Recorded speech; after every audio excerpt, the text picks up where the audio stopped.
right, good morning. It is Friday, May 1st. It is about 8:30. Ooh, it's 8:29. We got an early start today. And what'd you call it? Feel Good Friday, Michael? Yeah, Feel Good Friday. It's also First Friday, which means something to the people in St. Pete, maybe not to everybody. So what does First Friday mean, Rachel? First Friday in the beautiful city of St. Petersburg means that, the old school First Friday before Pandemic Friday was that a portion of Central Avenue closes down and they've got live music and everybody goes down there and congregates and the restaurants have the doors open and people are out and merry and having fun. And it's a tradition for our Keller Williams Realty St. Pete office that we kick that off the first Friday of every month at 5 o'clock so that afterwards everybody can walk over to First Friday if they so choose. The last couple of months we have been doing Zoom First Fridays, and I believe our culture committee has a scavenger hunt planned for us today. With a Zoom First Friday, and then there are a couple of us rebels who may or may not get together in lawn chairs on a parking garage roof. And being socially responsible, of course. Of course, we will. We got lawn chairs, and you just make a big circle. Absolutely. So from a feel-good perspective, you've been journaling a bit this week and reflecting a bit this week. So what do you got for us? That it's a feel good, it's a deep dive insight. Yesterday I was reading, and one of the quotes that came to mind, and I can't remember the bold law that we use with this, that says if you can imagine it, you can achieve it. If you can dream it, you can become it. And it's by William Arthur Ward. Do you remember the bold law for that, Michael? The only one that pops up immediately for me is change the way you look at things, and the things you look at change. And then there's an achieve one. I can't remember what it is. It's probably like floating, living on my wall around here somewhere. I might even have some bold laws in here. So I'm going to just read that again. It says, if you can imagine it, you can achieve it. If you can dream it, you can become it. And that's just kind of going back to the conversation that you and I had. Oh, what was that? Wednesday? Depends on what you're talking about. It was on Thursday. Hey, there's a GIF out there or a meme out there, one or the other. It's like who wants to be a millionaire setting, and the question is, what day is it? Got to phone a friend. Yeah, I thought that was funny. So on Wednesday, we were talking about, Wealth Wednesday, we were talking about setting goals. And I said, what I realized in just the last couple of weeks is men set goals based off of a financial number, women set goals off of a people goal. And if you guys want to ask questions or challenge that, if you agree or disagree, just type it up in the one of the chat boxes here. And so on this journey that I was going through mentally was, painting the picture of what you dream to kind of pull you towards it is also challenging. And so that's why this quote was so important to me. If you can imagine it, you can achieve it. If you can dream it, you can become it. And so I started thinking to myself, what am I doing out of sheer routine? So in the Breaking the Habit of Being Yourself, he talks about 95% of the actions that we take in a day are subconscious. They're routine. They're just, you don't even think about them. You're just doing.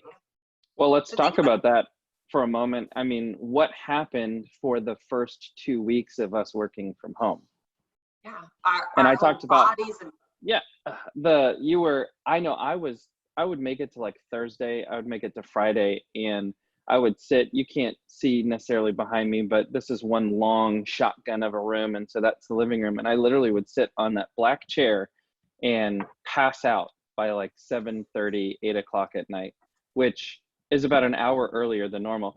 And the point of this, though, is to say that it was just being emotionally, physically drained. And I realized how much of when we were in the office, even though if you looked at our schedules, you looked at my schedule, it's back-to-back coaching appointments. People know the routine of me opening the door and screaming next in a joking way because of how they're stacked. But how much of that is almost the churn and burn kind of mentality that didn't reflect or didn't require any kind of reflection, or I don't want to say intention, because it was intentional. It was just intentional based on habit. What did you experience the first 2 weeks of working from home? Very similar, and it was, and that's why, was it this week or last week? It all blends together. I think it was Monday of last week. Maybe Monday of this week, things started actually almost feeling normal.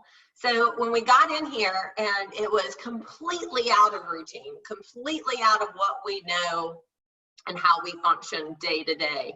And it took a lot more mental energy to adjust, to understand the schedule and to show up in a different way and to have different types of conversations. And then as we continue to do it, this is the end of week 6, right? Is that correct? Yeah, end of week 6. So at the beginning of week 4, I started to feel normalized, or becoming normalized. So it took about a 4-week process to get there. Now it's 2 weeks of feeling normal or finding my normal, and I'm about to change it up again next week. But what that proves to me is, it goes back to the one thing, is the 66-day challenge. On average, it takes 66 days to build a new habit. So we're looking at a 30-day window of moving from extremely uncomfortable and having to adjust and suck all of your mental power out of you to almost feeling normal around day 30. And now it's going to start after day 30, becoming more normal until it hits a routine and a habit.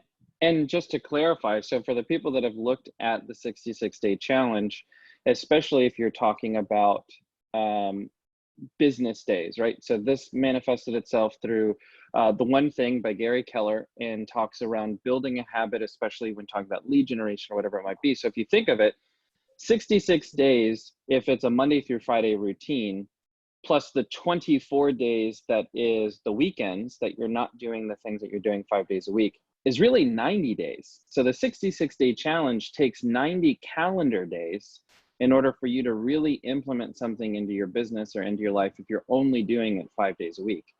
And I think that a lot of people don't really understand that portion of the 66-day challenge. It really is a mindset thing. So we're a third of the way there. And so what happens so often, we talk about this with The Biggest Loser, right? So the people that go on that show, I don't even know if it's still on TV. There's spin-offs of it, of course. Yeah. The Biggest Loser, people go on the show, 6 weeks airs, 8 weeks aired, they lose a whole bunch of weight. And then as soon as the show's over, what happens? They gain it all back.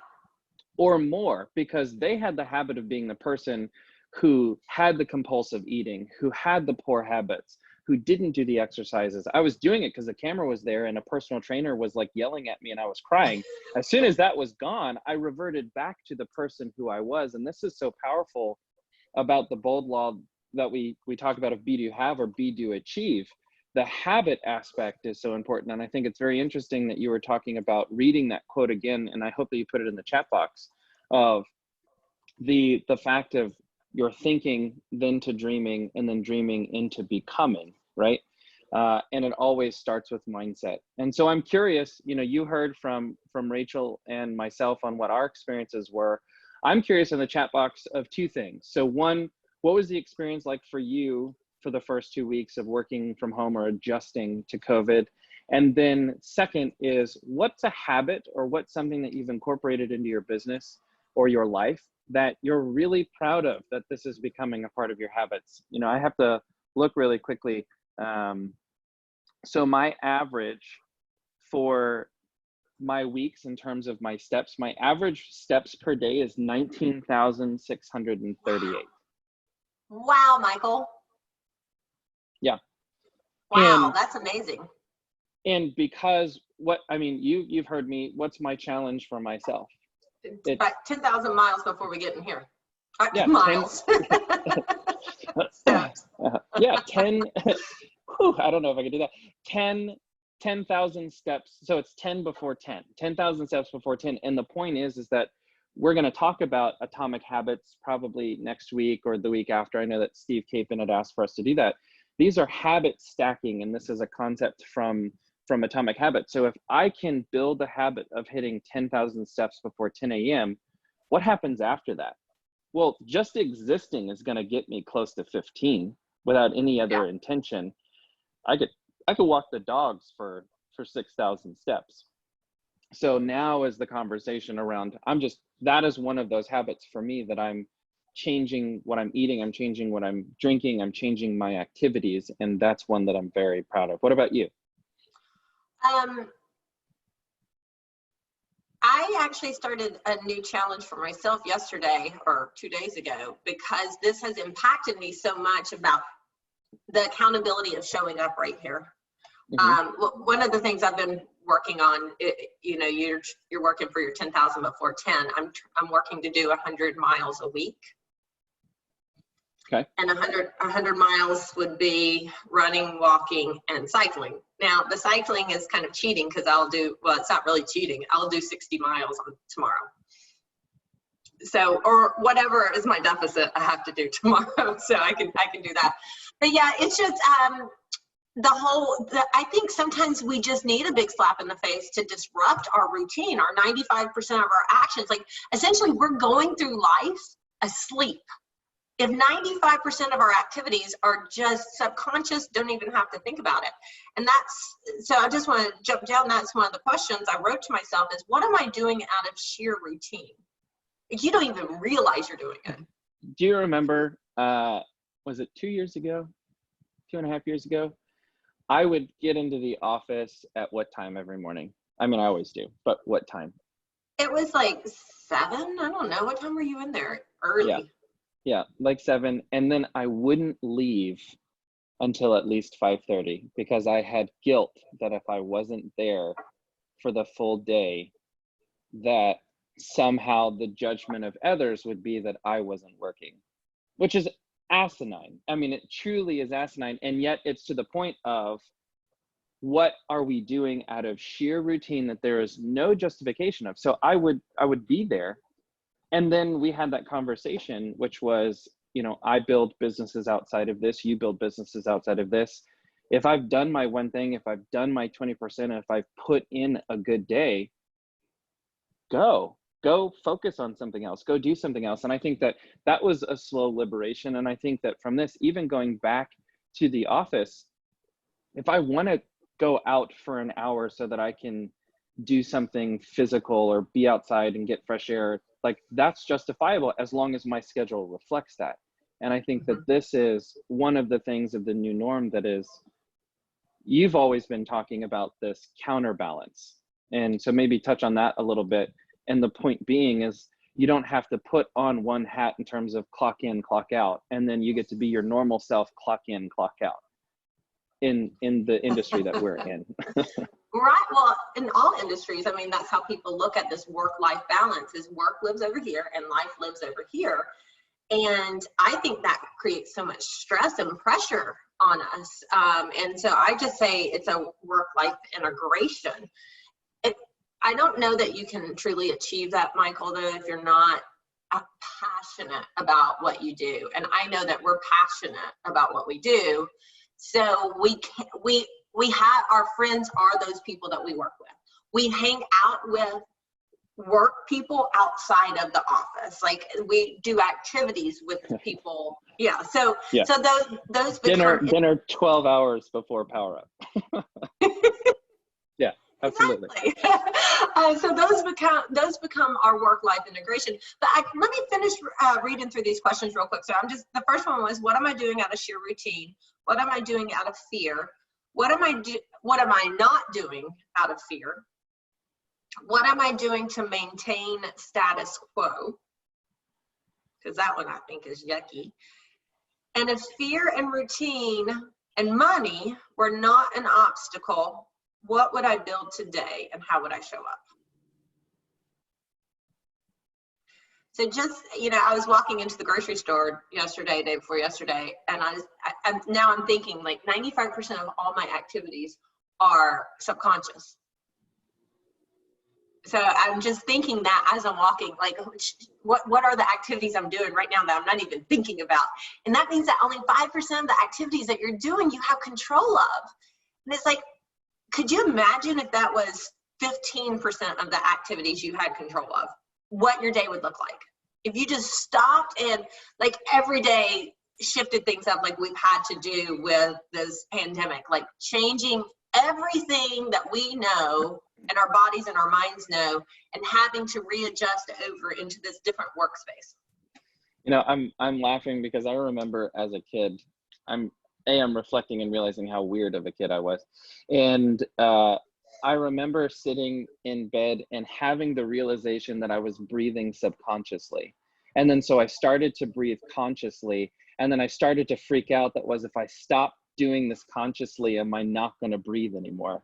And I think it's so fascinating that we don't think of the machine that is our body, that is how much of it is just it is an autopilot, it is a machine. So what is in routine, what is a part of a system that can be automated? And I do think that it's a very interesting conversation, that is, why wouldn't you want to? I mean, that's part of the thing. No one can remember 7-digit phone numbers anymore, because we've given ourselves permission, we've given our brain permission to store other information by offloading it here.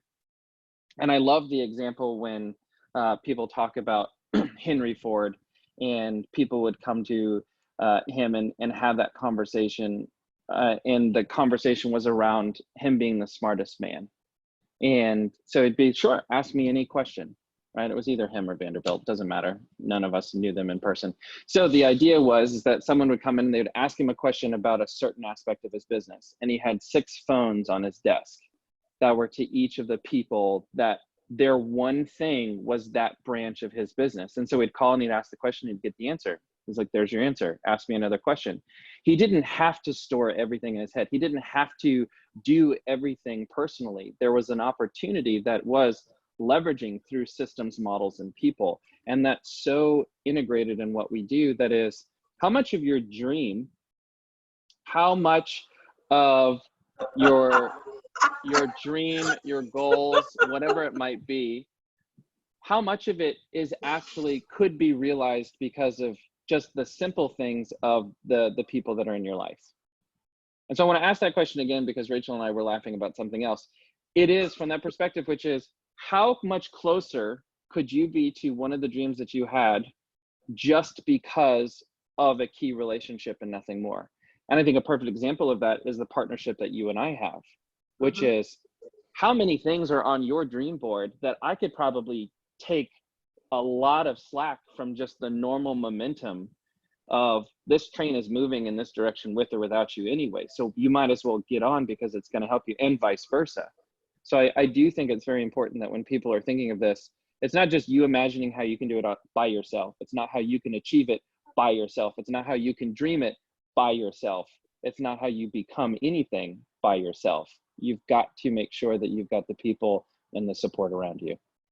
I love that you just said that, because I can't tell you how many times I've heard, and just in a recruiting appointment, with realtors who, and at Keller Williams, we talk a lot about teams. I mean, of course, there are a ton of single agents, and then as you continue to grow your business, if you choose to continue to grow your business, then you have to bring people into your world. You cannot just continue to do more on your own. And we talked about that the other day as well. So this concept of doing it on my own, I see independent brokers out there. I just want to do it on my own. And that concept fascinates me, because I'm like, I can't wrap my head around it. We're in the world that we live in. We get to jump in a fast moving train every day to get where we want to go. Right. And this concept of doing it on my own makes me think that if I had to do that, that means I have to go out in the yard and build the train every morning before I could even get going. So I haven't been able to wrap my head around that concept of doing it on my own. So if you guys have had that thought, doing it on my own, I would love to know, like, just how it makes you feel, because I haven't been able to conceive that concept. We don't have many people. I mean, I see you guys sitting in here, but you know, if you guys talk to us, it makes it easier. I love what Jenna Malawani said about breaking habits or doing things out of routine. She said, like touching your face. Yeah. You know, when you we're autopilot, walk up, you want to shake somebody's hand or hug them, and it's like, oh wait, I'm not supposed to do that. That one's has been a challenge as well. But so going back. Not so much. Not so much for you and Steph Huffman. I actually might have given her a hug the other day. I don't remember. But just going back to these key relationships, like I was talking to somebody yesterday. I was talking to two people yesterday and found business opportunities within the conversation. And it was like, but when you go in with this concept of curiosity and just explore, it's amazing what life is. It's just like it's sitting right there. All you have to do is get out of routine a little bit, get out of the box that we live in, open our mind, ask questions, come from curiosity. And it's like the world is just offering it on a plate. Here's everything that you need to be successful. Absolutely. So I'm curious, as much as Rachel and I could do this on video, off video, by the pool, at the beach, you know, in a box with a fox. And yet the point here is I would love to know how this conversation, what is it meaning for you this morning, right? I love that question that comes out of Ignite at the end of the new Ignite 2.0 that starts on Monday at 9 a.m. Is at the end of each session, it was what was meaningful for you today? And I love that question. So you're here, you've chosen to start your morning at 8:30 in Power Up with Reedy and Red. And so I'm curious, what's been meaningful for you about this conversation? Because I can tell you, you know, we get up early, we pour into the content, and as much as it could benefit the two of us, and that's great, I would love to know if there's something from this dialogue that's affecting you, your business, your mindset around relationships, around the goals that you're setting for yourself. And also, when you're talking about that, even the conversation we had yesterday with Coach Debbie Frapp, like that feedback triangle to me is so powerful. So, you know, how is that, if you were tuned in yesterday, how is that impacting what you did yesterday or how you're thinking? And just the last part of what I journaled on those questions, it says, today I want to pay attention when fear shows up around activities. So think about, like, if you drive by a for sale by owner, are you going to stop? Are you going to knock on the door? What things go through your head? Oh, I can't knock on the door right now. It's COVID. People don't want me knocking on the door. They're probably not at home. Like all kinds of fears. Those are fears, whether you want to say they're legitimate or not. They're just fears. So today I'm going to pay attention to when fear shows up around activities. I will watch for actions that show routine and determine if they are helping me or hindering me. And I will be conscious of my thoughts and how my concerns of other people's judgments are dictating my actions or lack of actions. And it's one of those things, like it comes to me throughout the day of, am I consciously paying attention to these things? And then you forget because you go on autopilot. It's like, okay, bring myself back in. You know, should I talk to this person or not? Should I say hello? Do they remember me? All of those things go through our heads, and I know that you guys have had them too. Let's see what you guys are talking about over here. It says, Dave Plowman says, I have hella fear of talking on the phone, gives me crazy anxiety. And so, David, I would just ask you, to really think about some of the questions I'm asking and where that fear comes from. And is it a legitimate fear, or is it just one that you've created in your head based off of what you think other people think? And we have what's going to be in about 7 minutes, is we have Jen Orns and Jody that are going to do round 2 of Addenda. And one of the things that I love is what Jen says when she's about to get on the phone, and she puts herself in the mindset that the person that she's about to call, if it's someone who is a part of her sphere or if it's not, they're just not a part of her her sphere yet. They're a friend and she's there to help them. They just don't know that Jen is her friend yet. And I think, Dave, to that point, you have to be deeply rooted in the value that you bring. And when it's about the value and contribution that you hear us talk about come from contribution. Well, that can sound like a hallmark, like, vinyl that I can put on my wall. It's really about making sure that when you are deeply rooted in, I'm calling because I care and I have something of value that I can give to this person, whether it's someone in my world or it's someone who is a for sale by owner or it's someone who's expired. It doesn't matter. That person, if I'm going to start the conversation, and to Rachel's point, to come from curiosity, you might begin the phone call and realize that you can't help this person. But if we come from curiosity, that is, I'm simply picking up the phone to see how this conversation is going to go. Hopefully that can alleviate it for you. I loved Jen's mindset, and that was really one that I've adopted and was extremely effective. I mean, I always made phone calls, but I had made phone calls from the perspective of, they don't know me. They're not going to track me down in Publix. They're not going to come and like laugh at me. Like, so whatever. And yet that was still about me. It wasn't until Jen talked to us and had shared the mindset about it being about them and that they're my friend. They just don't know it yet. And I'm here to help them. That was a completely transformational mindset shift for me around what that looks like. Well, and Jack says, when you are confident in yourself, it doesn't matter what other people think, period. And yet, Jack, I think it takes us a long time to get there. I believe this fear of what other people think starts in middle school. I'd say about 5th grade, 6th grade. And it goes, and then it never stops. It just keeps building because subconsciously it becomes our pattern. It becomes our habit of thinking about what other people think of us and how they're judging us and how we're fitting in, which lumps us all into that big status quo. And then the 5% of our mind is like, I don't care what other people think. I want to, yeah, he says I'm 67. I don't care what other people think. And then you've got to retrain your brain to get out of the pattern of worrying about other people's judgments and ideas. And it's not an easy road because you've hardwired so much of that early on. So I would love to say, screw you, it doesn't matter, I'm confident in myself, and really feel like that and move through my day that way. I'd be lying. We have to hardwire ourselves differently.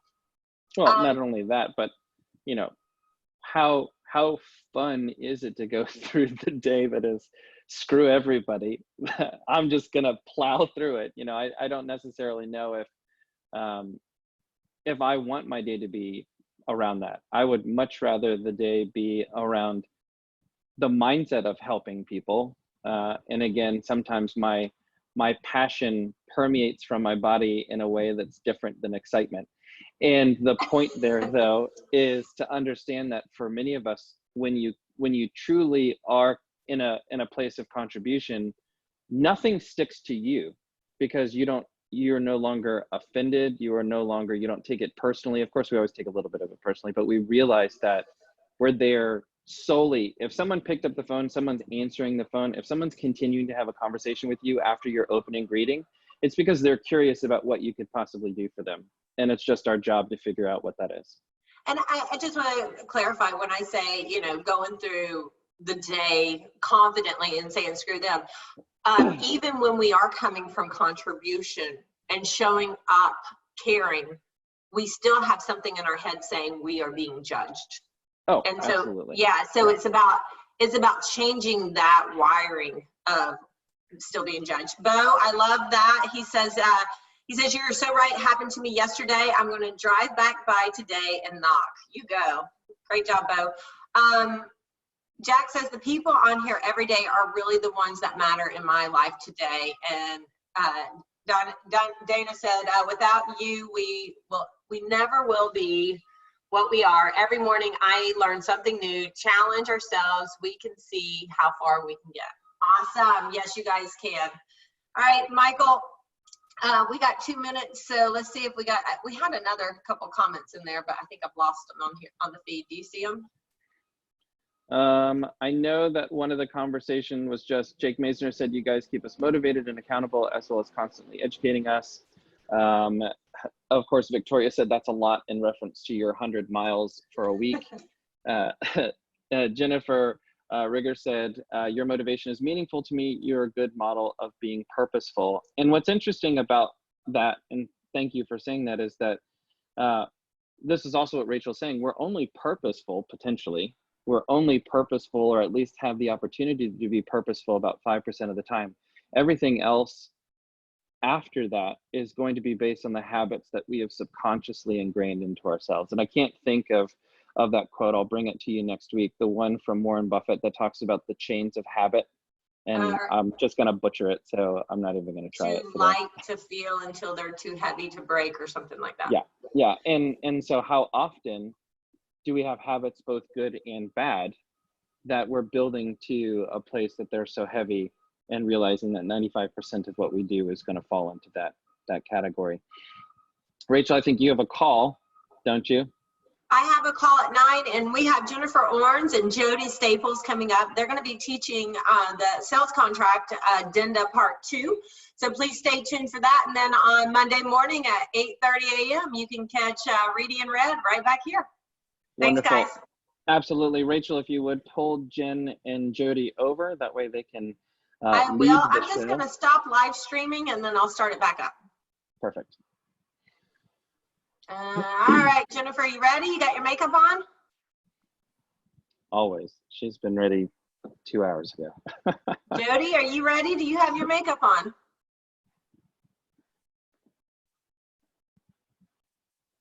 They were both promoted. Here's one. There she is. Hey, Rachel. Hey, Michael. Hey there, good Hey, morning. Jody. Hey, guys. Jody, Morning. you got your makeup on? Your hairbrush? I did. I put it on with a broom. Your daughter didn't help.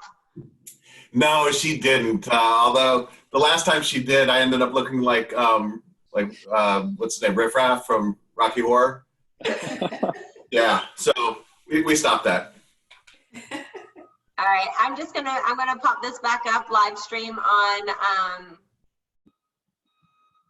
I just realized something, Michael. What's that?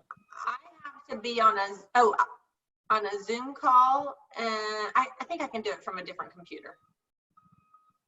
Right? Okay. Technical challenges. You can also, if you don't necessarily want to log in, you can click on the link directly from your Google Calendar, and it'll ask you your name and email so that you can just go in separately. I've done it without having to log into my Zoom.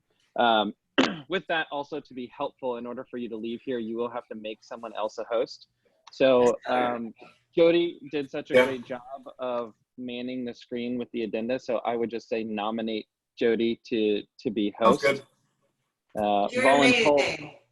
Voluntold, but yes, it was very helpful that you were right there in alignment when both of you were talking last week. So Reedy and Red, we're the R&R, we're the J&J show. So we'll take over from here. My phone is going crazy up there. I can tell everybody on the 9 o'clock call is texting me saying, "Where are you? Where are you? Where are you?" All right, I'm out. I will see you, Thank Rachel. you. We got it from here. Thank you. All right. We have a really packed show here today, so we are totally ready. Thank you. Are you ready to go on your end, Jody? I think so. Okay. So where we left off is, by the way, hi everybody, good morning. It's not raining today, so everybody's awake, much better than last time where we had those horrible storms. So everybody's wide awake, bushy-eyed, bright-eyed, bushy-tailed. All right, so where we left off was appraisal contingency. We've got to run through this a little bit faster today because we have a lot to get through and only an hour today. So we're gonna kind of run through a little bit faster. We'll kind of save the questions a little bit more towards the end because we didn't make it through quite so fast last time. We're gonna skip through some of the addenda that we don't use often. so that we can get through the meat of the stuff that we use all the time. You know, the stuff that we don't use ever, like escrow, interest-bearing accounts. You know, we don't use that ever. So yeah, ever use it, Jody? No. Not in residential. Thank you. So we're gonna skip over that and go to the stuff that we really need to talk about that's very imperative. So Jody, I'm gonna have you take it away with appraisal contingency. Sounds good. Good morning, everybody. We're picking up on appraisal contingency. And one thing I want to start with on the appraisal contingency that's really important to distinguish, there's a rider for appraisal contingency for a reason. The words appraisal, and there's a section where I can cancel the contract in the contract in section 8B. And a lot of people assume that that is an appraisal contingency. Section 8B says something. I'm gonna interrupt real quick. 8B is the financing contingency of the contract. It is. Yes, thank you. In the financing section, there's a part in there that says something to the effect of if loan approval has been obtained or deemed to be obtained and the buyer doesn't close, then the seller gets the deposit unless one of a few things happens. And one of the things that's listed there is the appraisal of the property by the buyer's lender is insufficient to meet the terms of the loan approval.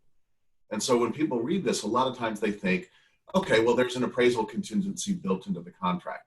That's not correct. Not? No, this appraisal contingency or this appraisal section in section 8B is for the benefit of the lender.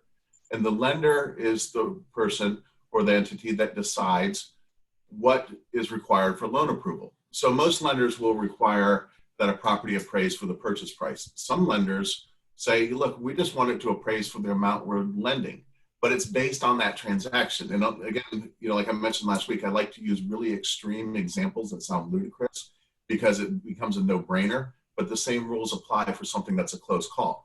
So if Betty Buyer goes to Vegas and wins $1 million, decides she wants to buy $1 million house out in Vina Del Mar, finds a house for $1 million, but only wants to put $900,000 down. She wants to save $100,000 for her new kitchen.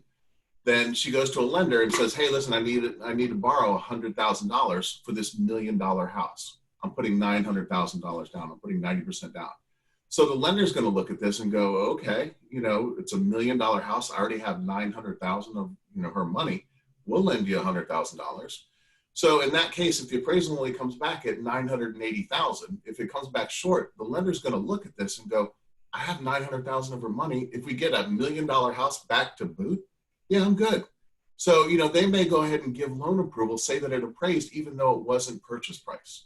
So if your buyer is really concerned that the house is worth it, that it has the value, that it appraises for what they're paying, then we need to use this appraisal contingency rider, because that has a blank that you can fill in that says that the buyer will get an appraisal by a certain date and that it has to appraise for a certain amount.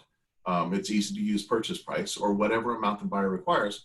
If it doesn't appraise for that amount, then the buyer can cancel the contract and get their money back.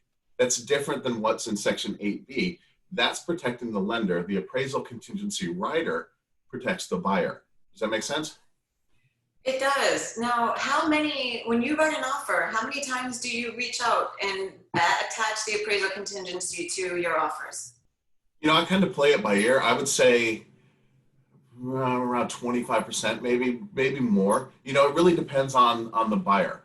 You know, if the buyer is really concerned, then I'll tell them about the appraisal contingency and let them know that, look, you know, let's go ahead and we'll add this contingency. And so if it doesn't appraise, you have an opportunity to cancel. However, even if it doesn't appraise, you don't have to cancel. You may decide that, yeah, it didn't appraise, but I'm going to go forward, and then you can just waive this contingency. So I kind of leave it, you know, up to my conversations with the buyers. I generally prefer not to inundate, especially in a, you know, in a market where we have 2.1 months of inventory. I try not to inundate the listing agent with too many documents and make the more complicated I make the deal, the less chance I feel that it's going to be accepted, especially if I think it's multiple offers. So if it's necessary, I use this, but that's based on a conversation with the buyer and let the buyer direct me on that. Very good point. So if we're in a multiple offer and you're competing against other people to make a very strong offer and you're negotiating with against other offers, possibly you might not use this because it makes a weaker offers. But, you know, oftentimes what you're talking to your client, always your customer, and and asking them, what would you like to do? You're telling them about the risks. Very good best practices. The buyer makes the ultimate call. Right, right. In a different market, I oftentimes advise the buyer to possibly, especially first-time home buyers, to possibly use it a little bit more often. Sure. And if it becomes a buyer's market, the buyers have a lot more leverage. This is great because that gives you, it keeps 1 foot in the door and 1 foot out of the door where the buyer can, make the decision. The buyer can make sure they're getting value. But, when the buyer doesn't have a lot of leverage, it may not be as beneficial. Great. Can I add one more thing? Absolutely. We just received an offer on a property, and it was an FHA offer, and they attached appraisal F, the appraisal contingency, to the FHA offer. Now, they just use the FHA writer. They did use the FHA writer, so I had to, in the very nice way, contact the agent who, I just wanted to advise you that it's in the FHA writer already, so it was redundant to actually add the appraisal contingency to it. So he didn't understand. So it was a great education moment for him. Sounds good. It helps when it makes our industry better as a whole when we all come up to speed. Correct. And I was telling him that we were going to be teaching Addenda again today, so I invited him to our course. All right. Anything else? No, and I just realized that I'm sitting here just looking at myself babble, and the share screen's not up. So this is the appraisal contingency writer F. But in essence, the buyer has to get it within a certain period of time, and there's a blank here where you fill in the amount that it has to appraise for. Oh, good point. Do you fill in the amount or do you leave that blank? I generally, actually, I make it a habit of filling in blanks and checking boxes because it gets rid of the ambiguity. I don't want to get into a dispute later on where we're trying to use the appraisal contingency, left it blank, and somebody, has filled it in with a number that shouldn't be there. So I don't like to leave blanks. But then you have to remember, if you're negotiating, to cross it out later on after you start negotiating actually the contract. You have to remember to negotiate your addenda also. Because I'll let the listing agent do that one. Because if I send in an offer for $500,000 and it says $500,000 right here, and we end up going under contract at $480, if the listing agent doesn't catch it, You're naughty, Jody. I know. Just kidding, everybody. Go ahead and do what Jen said. Remember to also negotiate on your addenda also and change those and counter with those too. Because it happens very often and then you're like, oh crap, I forgot. But you're already affected. It happens often. So, all right, are you good with that one? I'm good. Okay, we're on to short sale approval contingency. Okay, we might be getting some of these, and I've already seen 2 of them that we are going to be listing short sales. So we might be getting some of these in the future. So short sales are outstanding. Some of these scare people, and I get why. It happens that, if you haven't done them in the past, they might be a little bit scary. There are courses online that you can take now. And if you do see something that pops up where you can take a short sale class, definitely take them. They're outstanding to go through. The last one that I did see that popped up in Pro, it filled up immediately. So go ahead, and it was 100 people that filled up, and it filled up very quickly. So if you do see a course that pops up, go and sign up for it as quickly as possible.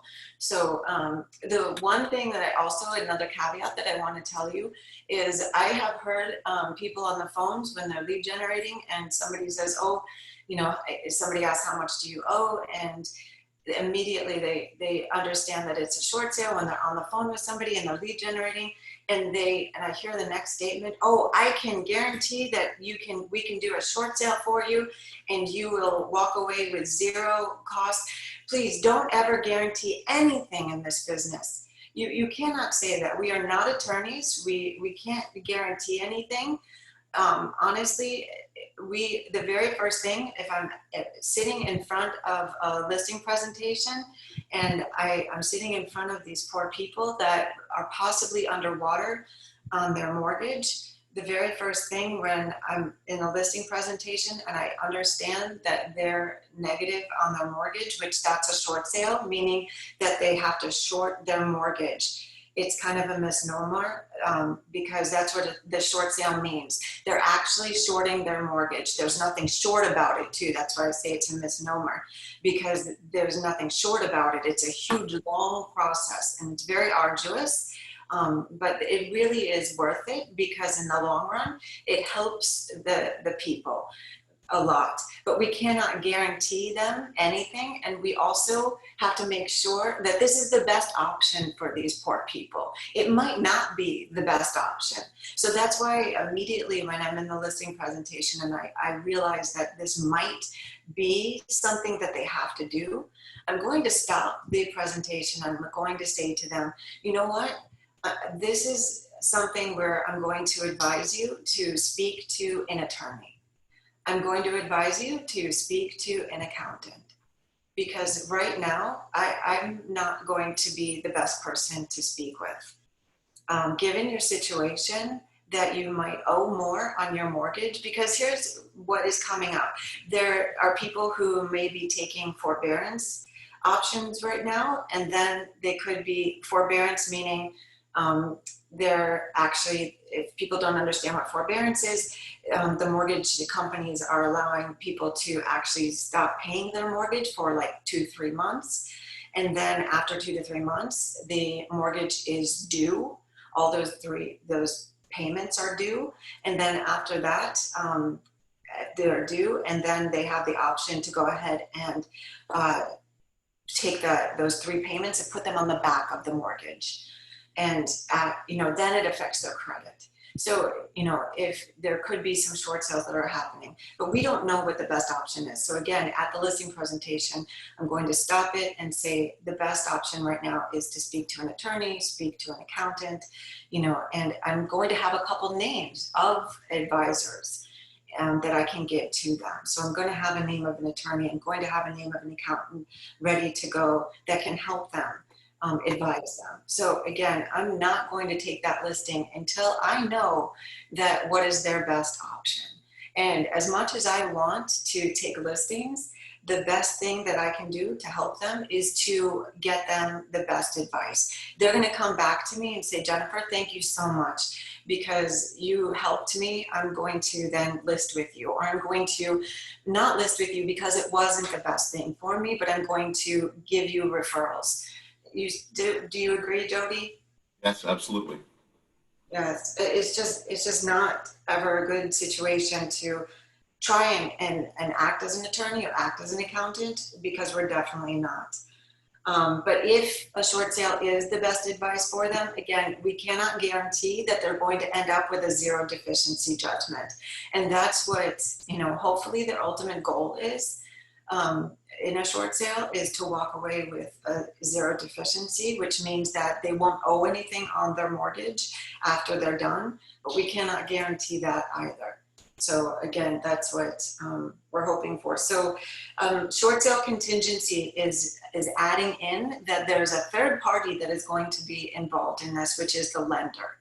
So they're shorting the mortgage, and then a third party is going to be involved in this. So section 1 is the addendum provides that the sale is contingent upon the approval of the seller's lender. The lender must agree to accept the reduced payoff. And that's what that is stating. Section number 2 is the seller must make application to the lender for the short sale approval within a specific time period. Number 3, the seller authorizes the lender to provide status information to the buyer and the buyer's broker and the closing agent. 4, the seller is not able to provide a copy of the short sale approval to the buyer within the specified time of the effective date. There's a question always that I get on how do you put a date on the actual contract for a closing date? And you can put 45 days from effective date. So in that section for the actual contract for a closing date, you can put 45 days from effective date. Because again, what I'd stated it from the beginning, there's nothing short about a short sale. So it takes sometimes, gosh, I've had them take 6 months. You know, right when I got into this business, 80% of my business were short sales. So that's, you know, I started my business in 2011. So, and there were some really bad stories that happened, you know, very heartbreaking stories that happened. I won't go into it. But it, you know, it was worth it in the end for these people, a lot of them, to short sale, because they were able to move on with their lives. And it really did help them. The addendum provides the time periods of the contract for the initial deposit in section 5. The approval deadlines are calculated from the effective date. All other time periods begin on the date the buyer's receipt of the short sale approval. On 6, closing takes place within a specified time period following the short sale approval. The addendum defaults to 45 days. 7, the party should specify whether the seller will or will not take backup offers. It depends on the bank. The bank. I won't go into that either. We don't have time. 8, the seller must immediately notify the buyer or broker if the lender refuses to participate in the short sale. Some lenders won't participate in the short sale. After you've done all this work, some of them won't participate in the short sale. The other thing is you might want to get yourself familiar with how to check on the public records, to go into the docket to find out where you are in. Have they actually been, have they taken delivery of the what am I trying to say? Lis penance. Lis penance is when they actually have delivered the short sale to notification to the sellers. So that's something that's Latin for something is pending.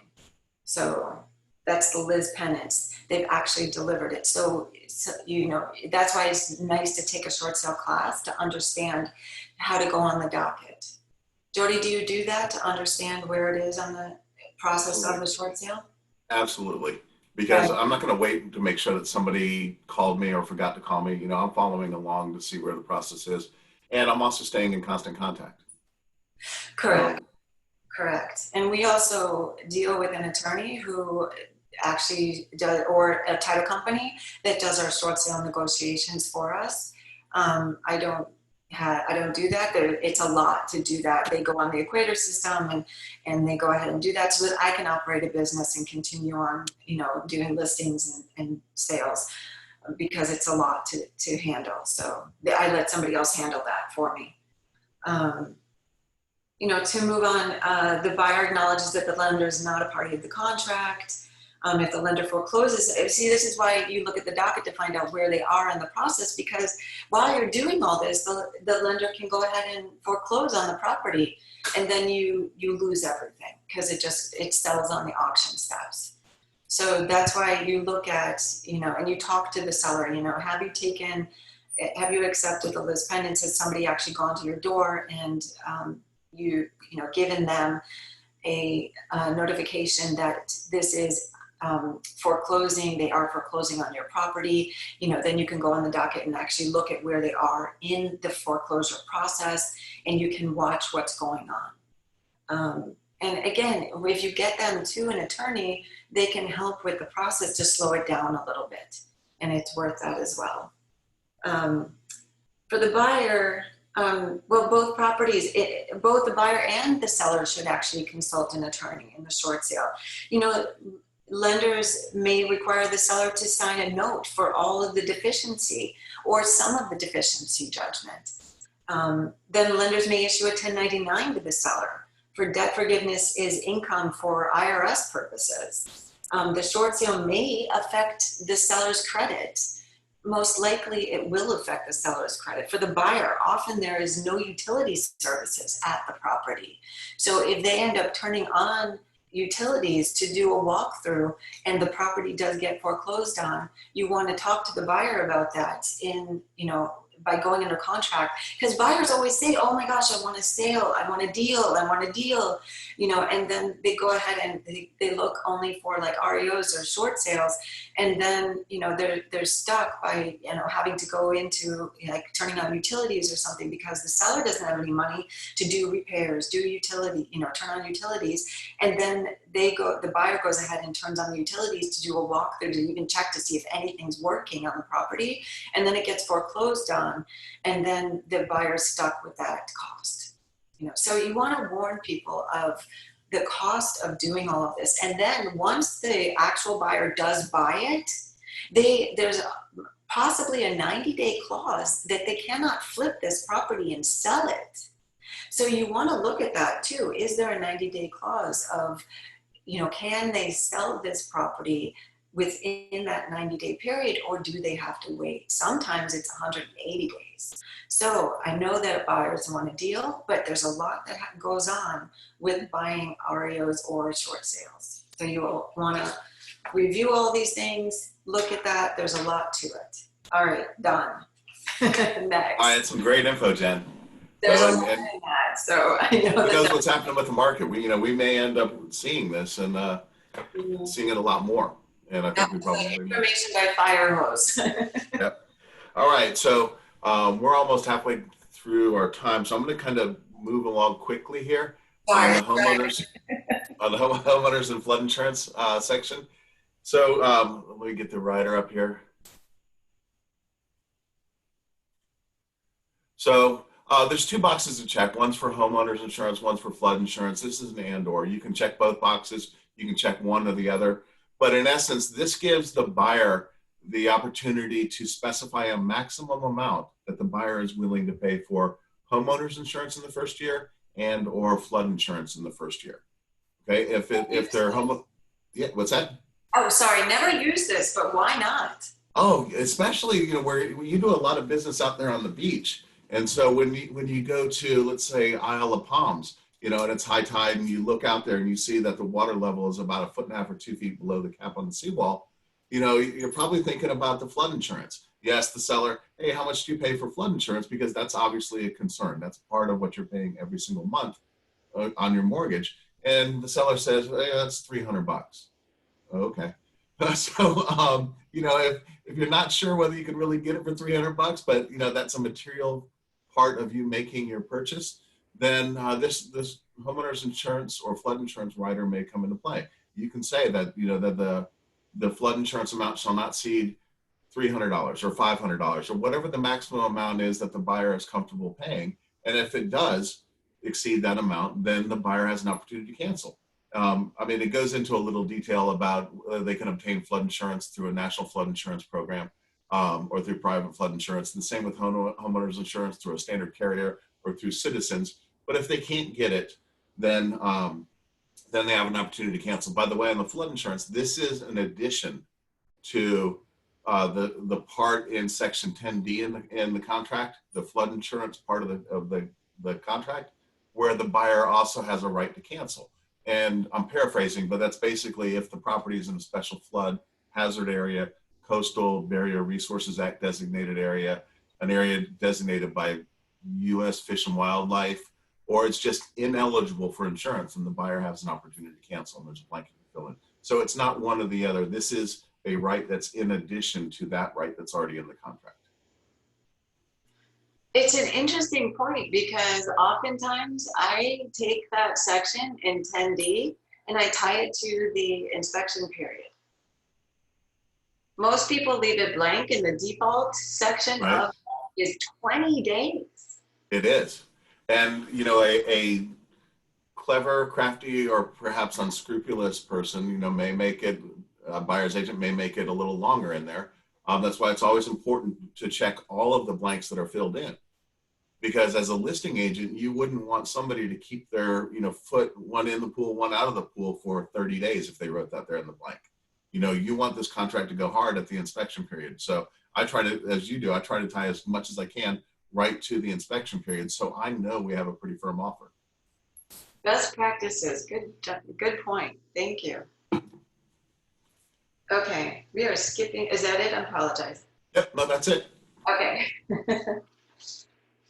I All have, right, so yeah, we're what's that? skipping over the next two because reserved was actually the FERPTA, right? Yes, Reserved was FERPTA. They put it into our contract. Just that remember, is horrible Canadians move. are foreign nationals. I don't know why they did that. I think it was a really bad move, but that's just me. So yeah, there's no more FERPTA rider. That's probably a whole nother soapbox. Moving on to the as is rider. All right. So I've heard people say that, using the standard contract with the as is the best of both worlds. I disagree. Me too. Okay, awesome, good. So, the thing is with the as is rider, it turns the standard contract into an as is contract. This isn't even in section 19 on the as is contract. Section 19 is where you can check the boxes of what riders are attached. This isn't even an option on the as is because you wouldn't want to turn an as is into an as is. The original as is better. So this isn't something that you would want to attach as an offer with a standard contract, making an as is. Just use the as is contract. Where this really comes into play is if you are a listing agent and your seller is one of those people, I'm not paying nothing. My house is nice. I'm not going to do anything. I'm not fixing anything. This house is perfect. One of those people. Then this is a great counter offer. So when somebody sends in the standard contract and they want $10,000 for the general repairs and $5,000 for WDO and $8,000 for permits, and the seller's like, I'm not doing nothing. It's a nice house. So this is a great way to counter. And if there are no other things to counter, then you just counter with the as is, and the buyer has to sign this, and it becomes an as is contract. If there are other things, then you change those, counter with all of yours, attach the as is, and turn it into an as is contract. I think that's the most valuable use of this as is. I don't think it's a great idea to use the as is with the standard contract as an offer. I think it's a great counter offer from the seller side. However, if you're looking for that best of both worlds, kind of hybrid between the two, Jen, do you know of anything that might help? Let me think. Addendum L. L? L. L. All right. Right to inspect, right to cancel. By the way, I love the voice. This is the best of both worlds. You can take everything with the standard contract, everything. And it actually turns in the standard language. And then you can actually cancel the standard contract because you just don't like the color of the house. Isn't that amazing? That's amazing. Thank you. You were just on cue. This is absolutely incredible. I just love this because that's why I'm always saying that, if anybody uses Addendum K, it's exactly what you said. It's just like, I don't want to do all this stuff. I can't do the voice. So this is what you use. You use all of the paragraphs in the standard. You get all of the licensed workers that you need, that exactly from paragraph 12, and you get the general repairs, you get everything that you need from paragraph 12, and you can go ahead and you still have the right to cancel because you just you woke up the next morning and you just don't feel good. So, and you don't have to have any reason. That's lovely. Right to terminate the contract within the inspection period as determined in the buyer's sole discretion. Beautiful. I mean, this addendum would be appropriate as part of the buyer's offer, giving the buyer the flexibility to terminate within the inspection period, while retaining the benefit of the seller's repair obligation if the buyer chooses to proceed with the transaction. I mean, it's outstanding. So why wouldn't you use Addendum L if you just don't feel comfortable with just using the standard contract? I mean, it's absolutely outstanding. Anything else? No, I think it makes a really solid contract. If you're familiar with it, you can use it. You're able to protect the buyer. If you're a buyer's agent, you're able to give that buyer that 1 foot in the pool, 1 foot out of the pool, option to get out, but you still have all the protections. And with the seller, you're getting a contract that doesn't, it's a great contract. I like it. Right, and then we don't have to act like, or try to write these addenda that are like, these blank addendum that go on and on and on about, okay, now we're gonna try and, write the addendum to use the language in all these paragraphs that are so well written in the first place. So if you want an as-is contract, use the as-is contract. If your seller doesn't want to do anything, you can counter with the as-is writer. If you're trying to write a really strong contract and give the buyer the option to get out of it, then use this writer right here. So, it's understanding how to use what, when. And with whom? And with whom. It works for me. Yeah, awesome. This is why you take addenda class. All right, next. Next. We're gonna be really quick on this one. Okay, this is super quick. We had in Florida a couple years of really bad hurricanes, and that was around 2004 and 2005.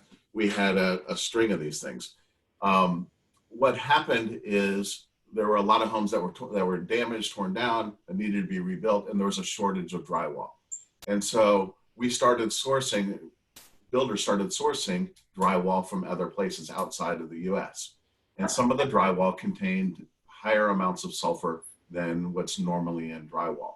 The bottom line on that is when it mixes with moisture, and we have a lot of moisture in the form of humidity here in Florida, then it emits a gas, and that corrodes electronic devices. It can give you sinus problems, bloody noses. And so we have defective drywall, and there were some lawsuits about it. So the period of time that this really happened was probably, to be on the safe side, probably between 2003 and 2008.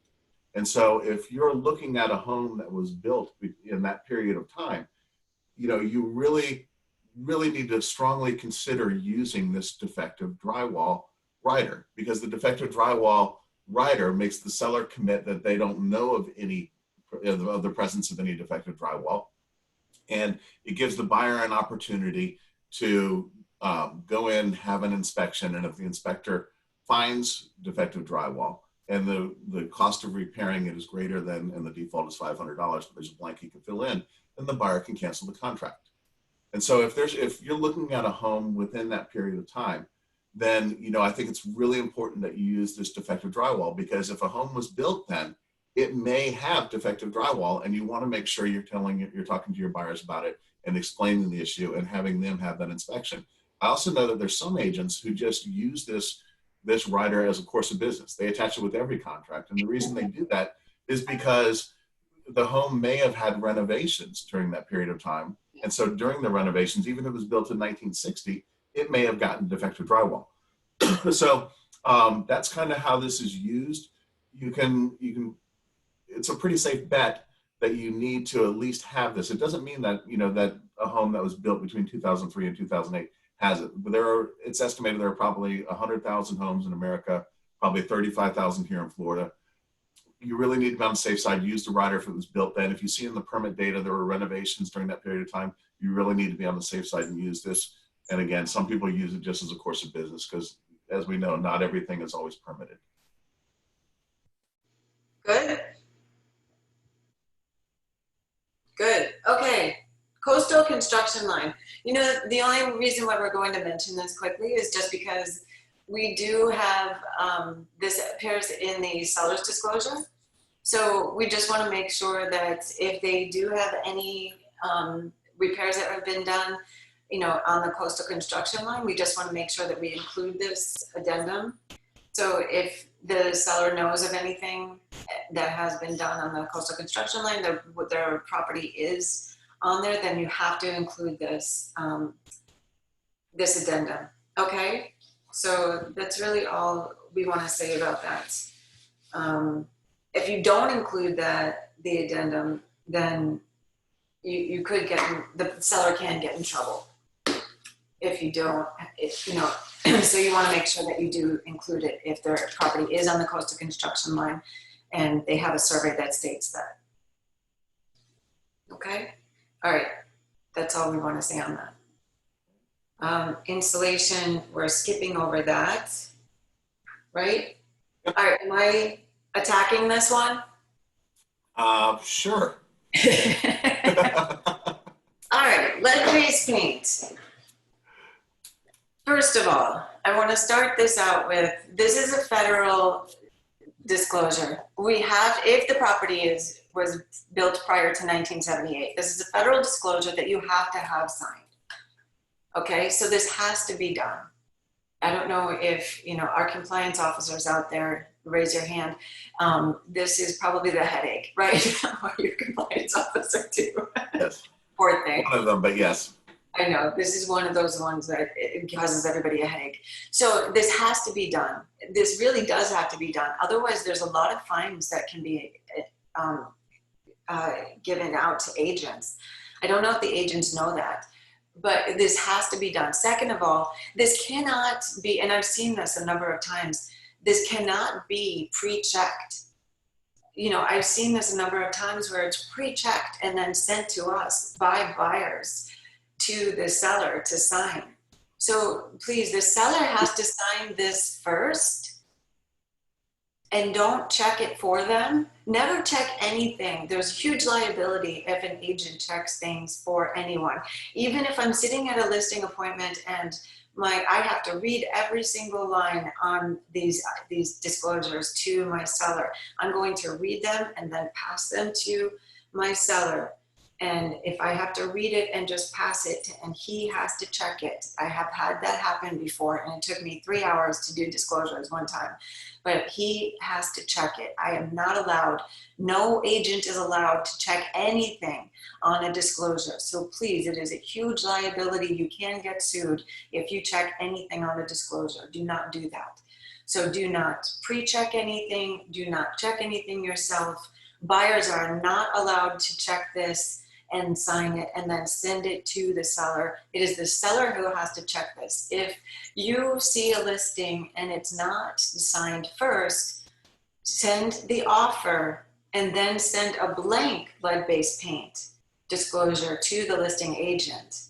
That's what we do as best practices for the seller to sign. Do not have your buyer sign it first, please, okay? I'm off my soapbox on that part of it, okay?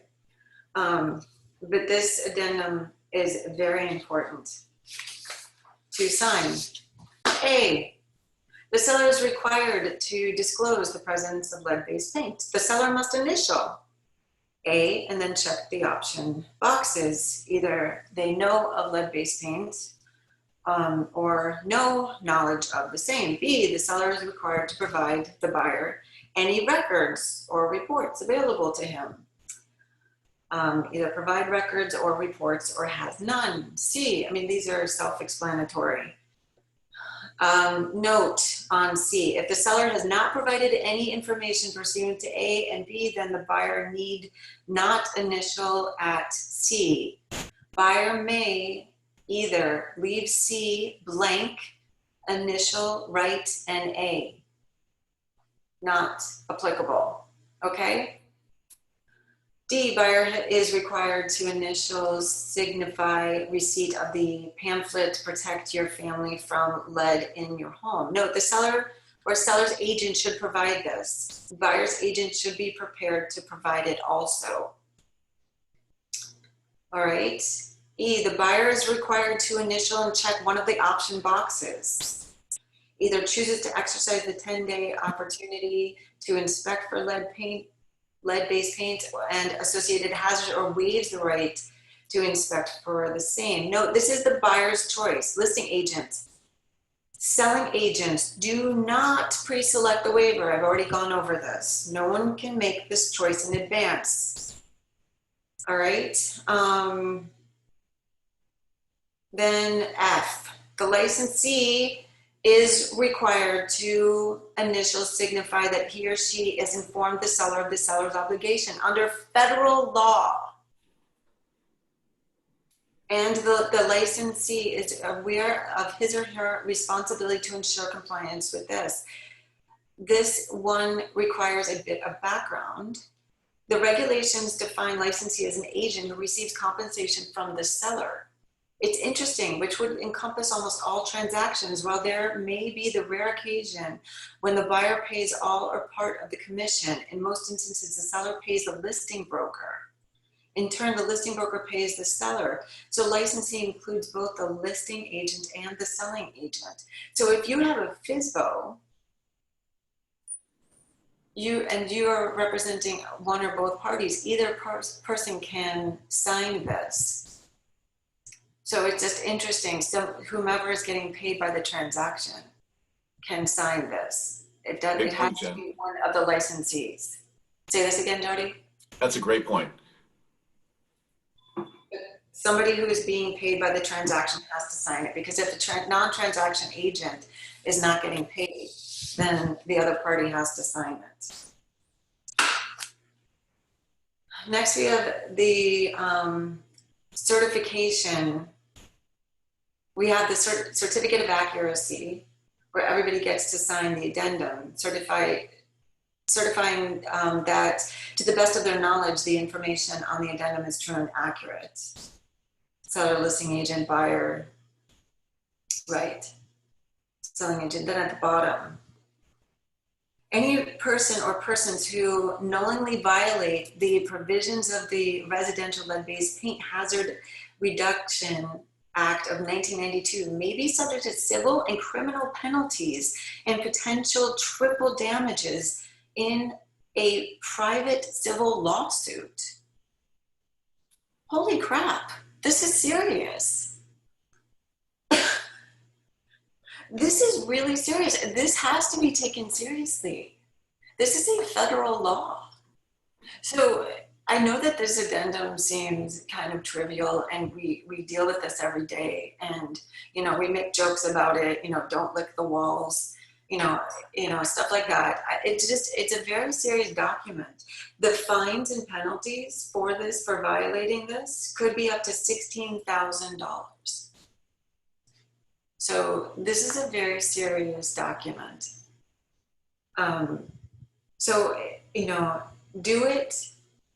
Do it correctly and get it done.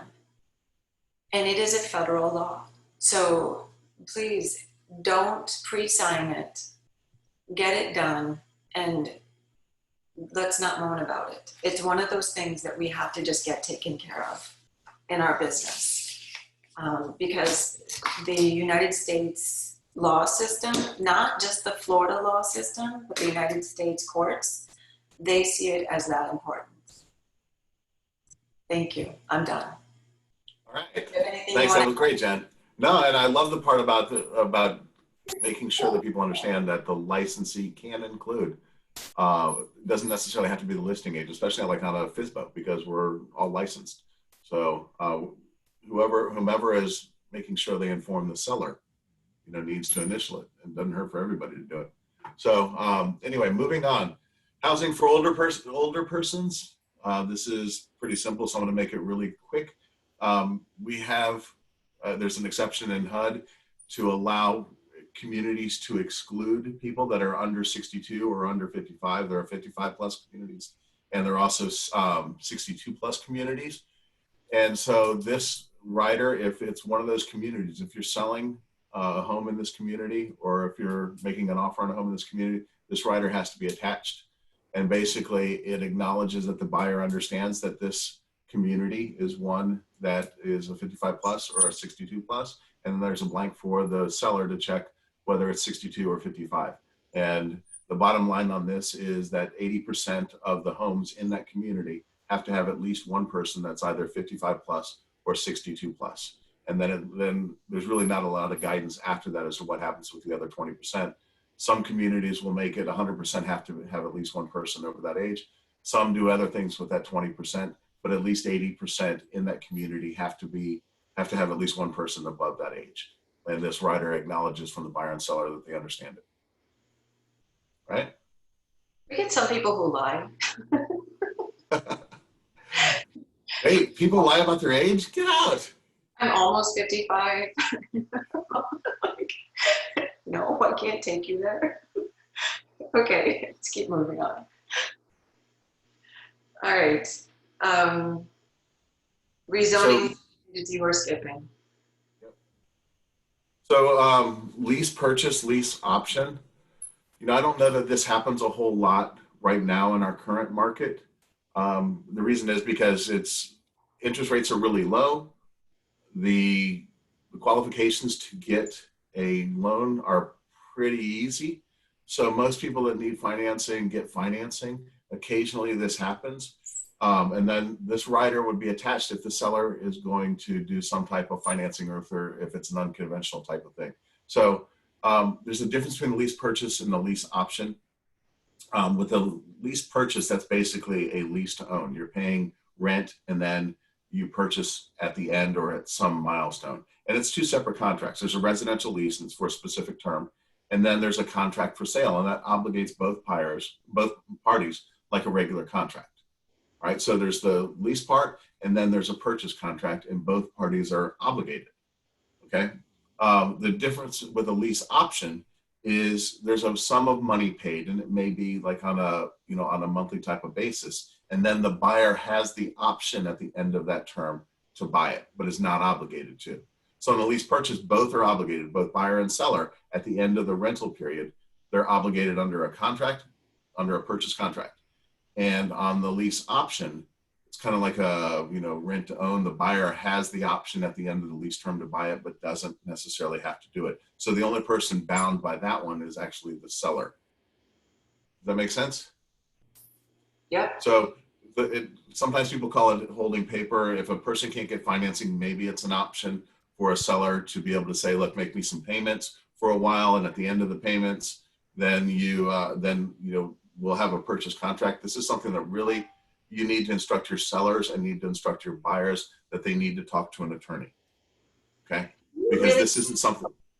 What's that? Sorry, go on. Oh, this isn't something we should be drafting. And please, this addendum is not, and I've seen it happen. This addendum doesn't mean you have a lease purchase or a lease option. It means this is the direction that we're going with it, and that the contract is contingent upon buyer and seller executing a lease purchase or a lease option agreement containing, mutually agreeable terms within 5 days from the effective date. Okay. So this doesn't satisfy everything. This just says this is what we're planning on doing. And the buyer and seller need to talk to their attorneys and have them draft the appropriate documents. And that's supposed to be done within 5 days. That's a really quick turnaround time to do something like this. So if you're thinking about doing a lease purchase or a lease option, have the attorneys queued up, or maybe mutually agree to make it 10 days, something like that. But this is not something we want to draft. We want to send them to attorneys to be able to draft this to make sure that it's done appropriately. Lease purchase, both are bound. Lease option, the buyer has the option at the end of the lease term to buy it, but doesn't have to. I haven't ever seen either of these really ever, honestly. It's very rare. It's not really something we would see a lot in this market, but if interest rates go up to, let's say, 15%, or the credit scores, banks all of a sudden start demanding 750s, it's going to really diminish our buyer pool, because a lot of people won't have the ability to meet what's being required for financing. So they're looking for something more creative, and sellers won't be able to sell their properties. So they're looking to be creative and like, okay, well, you know what? Let's do it this way. So it's another option, especially if somebody owns their home outright. Let's hope that doesn't happen ever. Let's hope. Oh, no kidding. All right, pre-closing occupancy for buyers. Oh.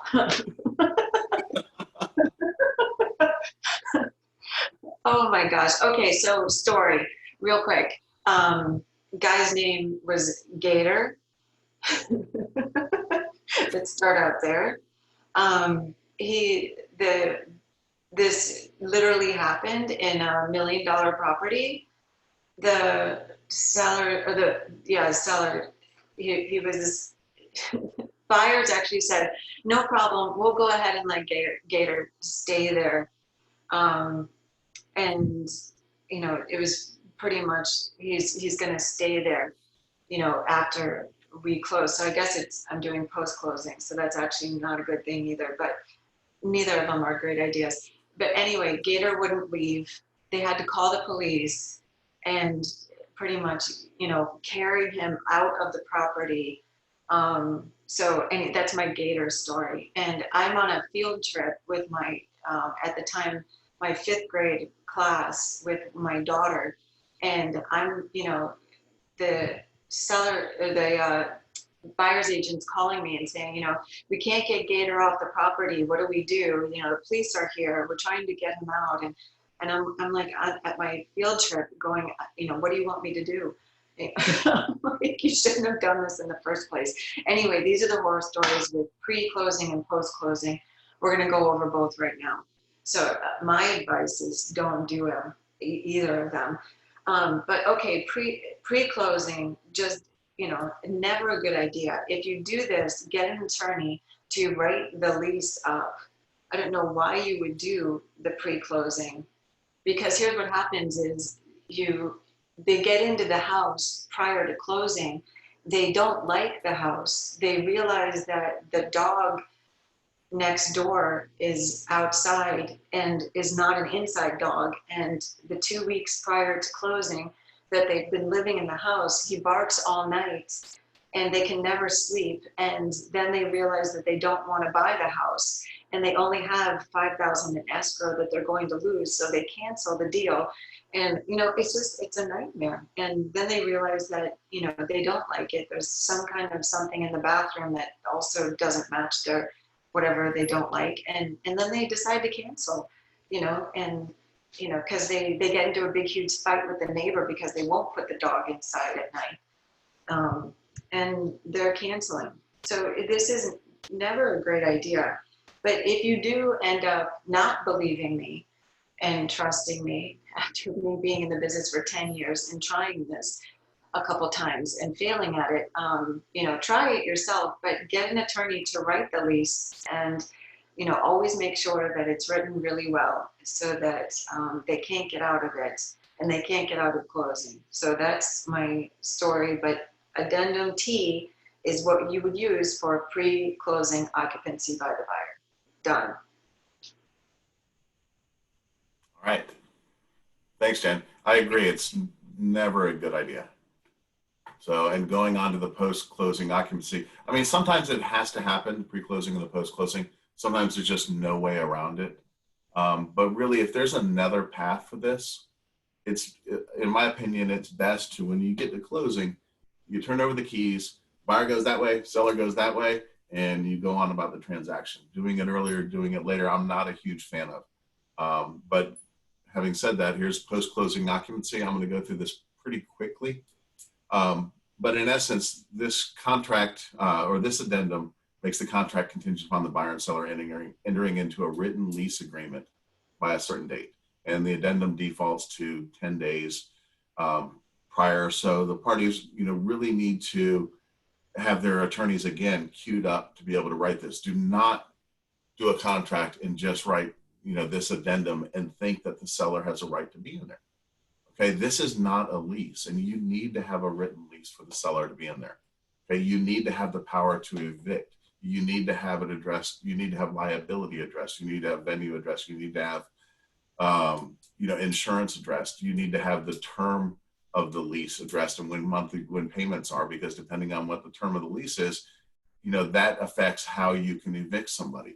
So just attaching this and saying we have post-closing occupancy by the seller is a bad idea. It makes everything ambiguous and then you have to go through the court. But if you are going to have the seller stay in the property after closing, then this is the addendum that you would use. And it indicates that you're gonna have drafted and everyone's going to execute a lease.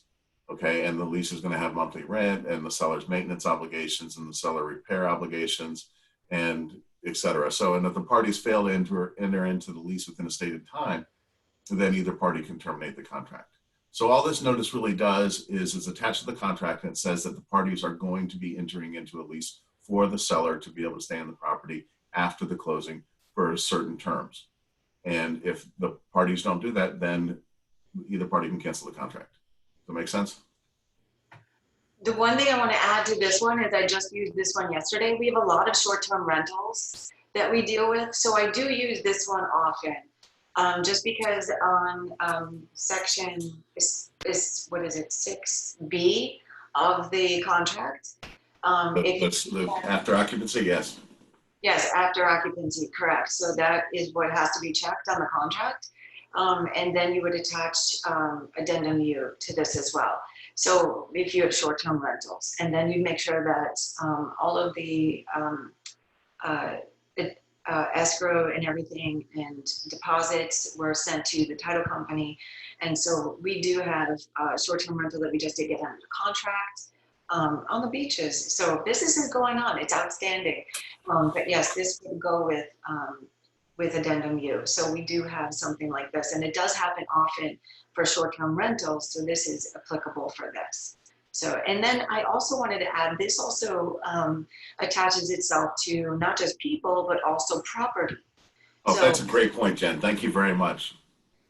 yeah, what if you have pods that you want to put onto a property? You know, that also can be a liability, because what happens if something happens to the pod? You know, it lights on fire because you have gasoline in it or something, and that's a liability. So, and then it, you know, lights the house on fire. So, you know, there's also, you know, things that, so this actually attaches itself pre-occupancy and post-occupancy. You should actually protect yourself with these addenda for even pods, or if you're putting a boat into a slip pre or post, or if you're putting, because we live on the water, and what if somebody wants to put their boat into the slip prior to, you know, before closing, or if you want to put your boat or your RV into the grass, you know, prior to closing. So these are property. This goes along with property as well. And I think we're out of time. This is crazy, Jody. We can't go quickly through these addenda. There's a lot of information that has to be said on this. No, and I know you feel the same way. We're just we're just scratching the surface of what we want to talk about on all these. You know, it's hard for me to just skip on because there's so much I want to talk about. But, you know, it's important to understand these addendas. These are part of the tools that are in your toolkit to be able to effectively represent your buyers and your sellers. And the more familiar you are with the contract and the more familiar you are with these addenda, the better agent you are and the better job that you can do. So take these out and read them. I mean, I know it's boring. If you can't sleep one night, you know, pull them up, read them. But, you know, your familiarity with this stuff, it actually, it energizes us. It does, but this is also, you know, the expertise, part of the value you're bringing to the table.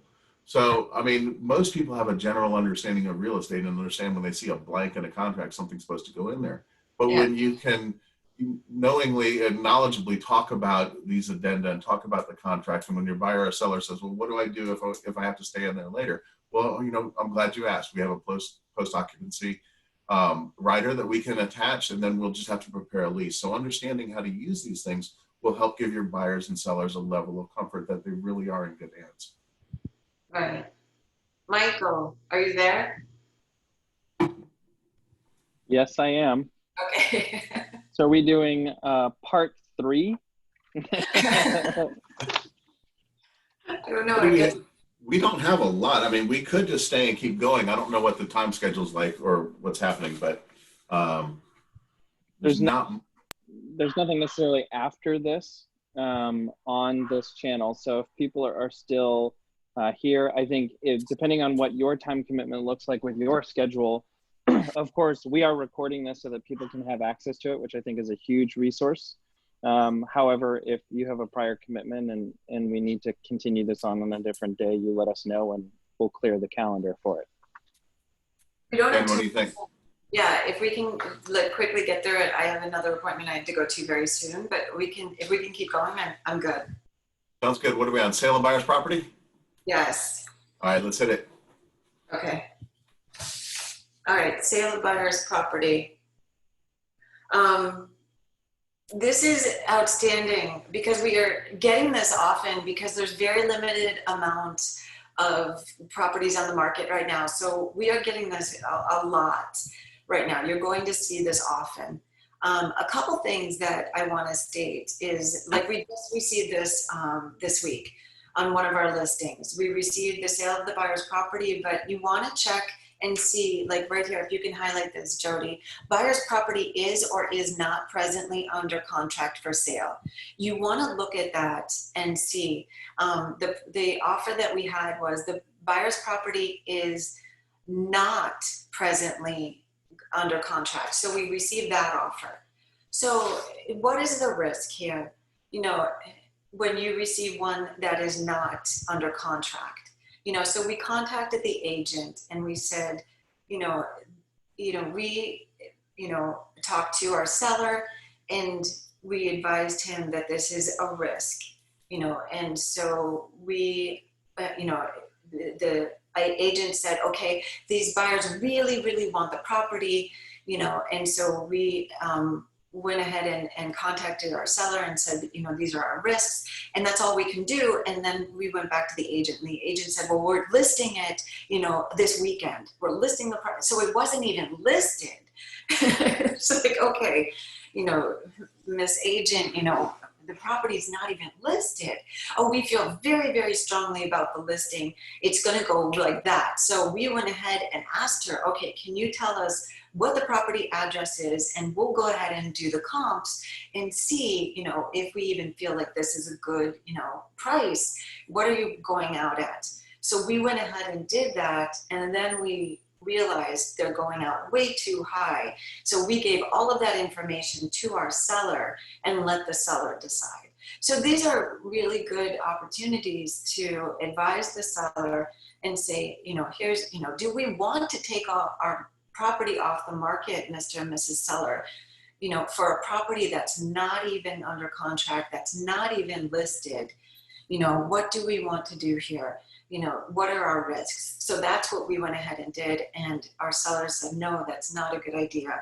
We don't want to do that, especially because there's so little inventory right now. Our properties are selling like that and they're going under contract so quickly. So we went ahead and the seller advised us, let's not do that. In fact, we have another showing on that property today. So, we're going to let that other buyer go and list their property and go under contract, hopefully quickly. So, look out and watch out for that, because that's a risk.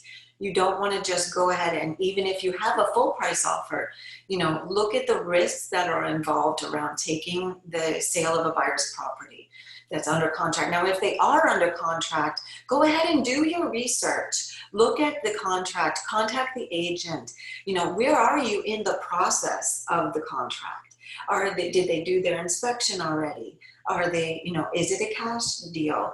Is it financing? Do they have a COVID-19 addendum attached to the contract? You're allowed to do as much research on the sale of their property as you would like to do, to make sure and ensure that, there's no, how much risk is involved on their sale of their property. So really make sure you do your due diligence and then advise your sellers of what is going on. They will be very thankful to you of everything and all the homework that you're doing in order to take their property off the market for this risk. Okay, make sense?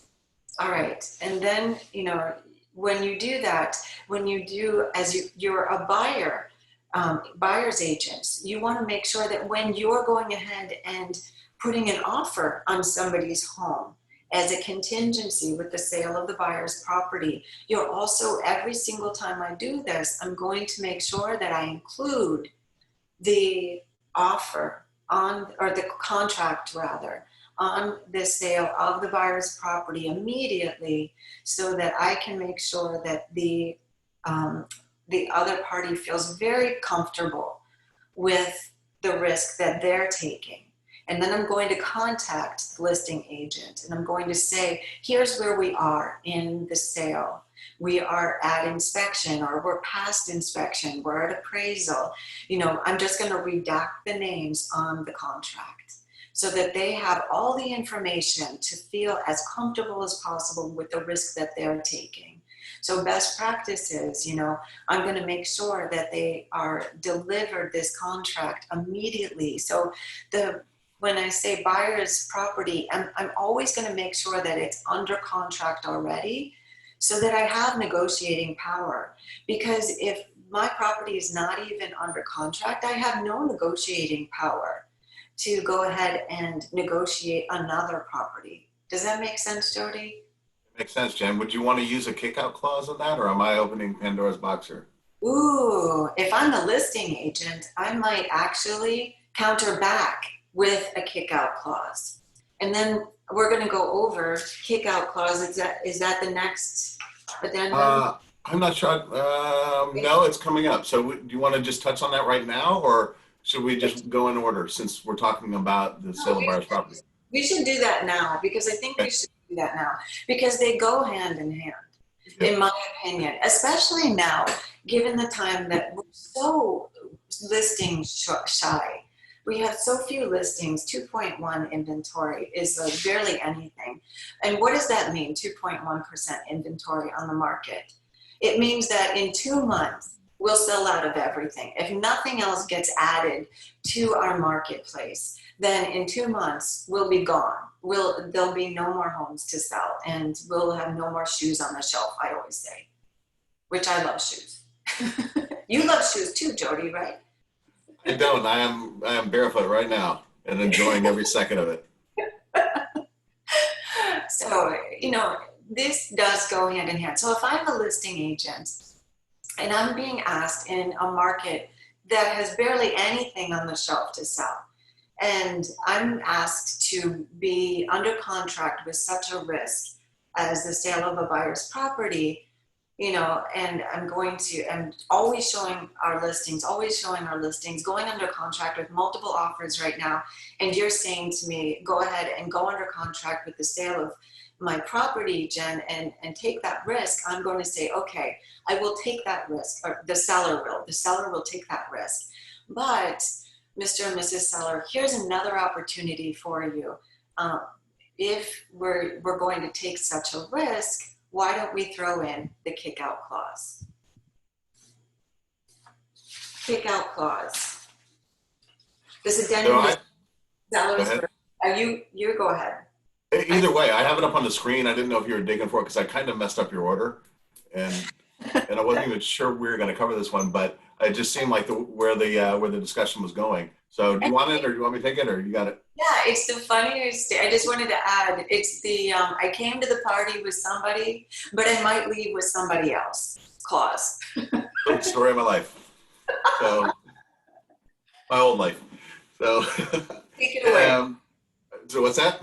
Take it away. Go for it. Oh, okay. Well, I mean, it's just as you were saying. So this allows the seller, if they are in a contract with someone that has a sale of buyer's property clause, that seller's hands are tied. They're waiting on another agent to be able to sell their property before you can move forward with the property you're selling. Okay, so that listing agent and that seller, their hands are tied. So this allows that listing agent to continue to try to solicit offers on the property. And if you get a bona fide contract, then you provide a copy of the contract with information redacted to the purchaser that has the sale of buyer's property. So we'll call that buyer A. Buyer B comes in with a contract and submits it. The seller is able to give a copy of the contract that's redacted with, taking out the personal information to buyer A. Buyer A then has 3 days to either waive this kick-out clause or cancel the contract.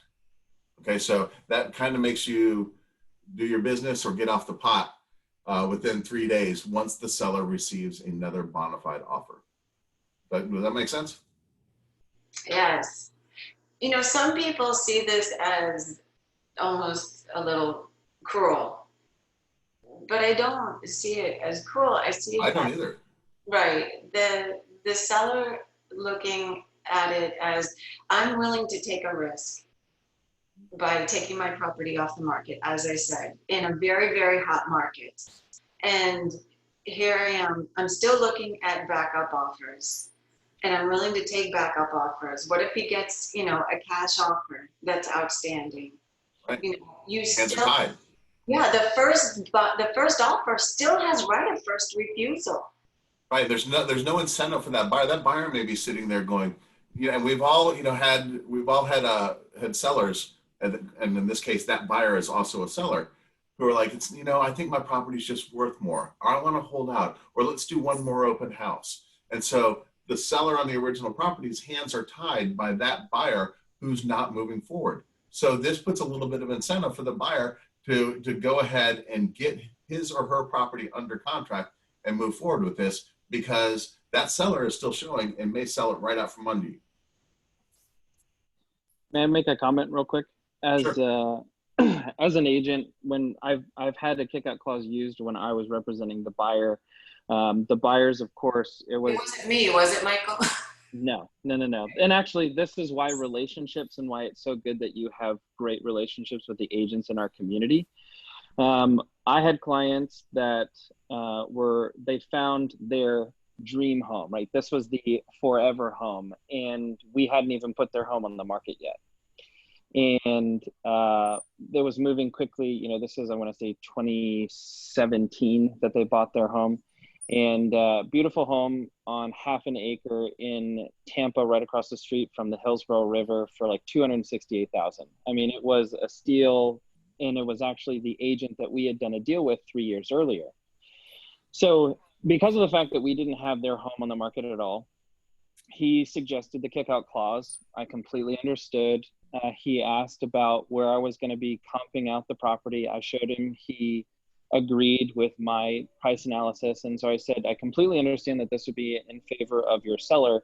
I would love to throw in just one more caveat to that, which is as soon as we are in an executed contract and I'm able to supply that executed contract to you, is the seller willing to redact the addendum X so that we're moving forward? We've done the things that we've been trying to do. And so, you know, I just wanted to, for a lot of people, when they say, well, this looks really mean, well, you know, your offer is toilet paper. So as soon as it has a little bit more meat to it, having that conversation with the agent and the seller, I think, can be really helpful. Do you have thoughts on that, Jen or Jody? Well, exactly what you said. And the people that think it's mean aren't, I think, taking into account that seller is carrying the mortgage and is carrying the taxes and everything it costs to maintain the home, and is turning down, or would be turning down, other offers, and is just sitting there waiting. And, you know, we've all had sellers, or if you haven't, you will, had sellers that just aren't reasonable, you know, that are just not willing to take an offer that's a really solid offer. And you are tying somebody else's hands. I know when I list a house, you know, I'm in control, at least of the seller side. And I'm now giving up all of that control to some other agent, hoping they're going to do their job with another agent on another property. And so this is the only thing that gives me a little bit of leverage, and also put some incentive in the buyer to go forward and get something done. It may not be exactly the deal they want, but it gets them on the path to getting their new home. I mean, I just went through this when I bought my house. We found the house. I wasn't even on the market, and it was a good agent on the other side. And, you know, we did the sale of buyer's property clause, we did the kick-out clause, and they even added my property had to be under contract within a week. And so, you know, one thing we know is, you know, price cures everything. And so I was under contract within a week.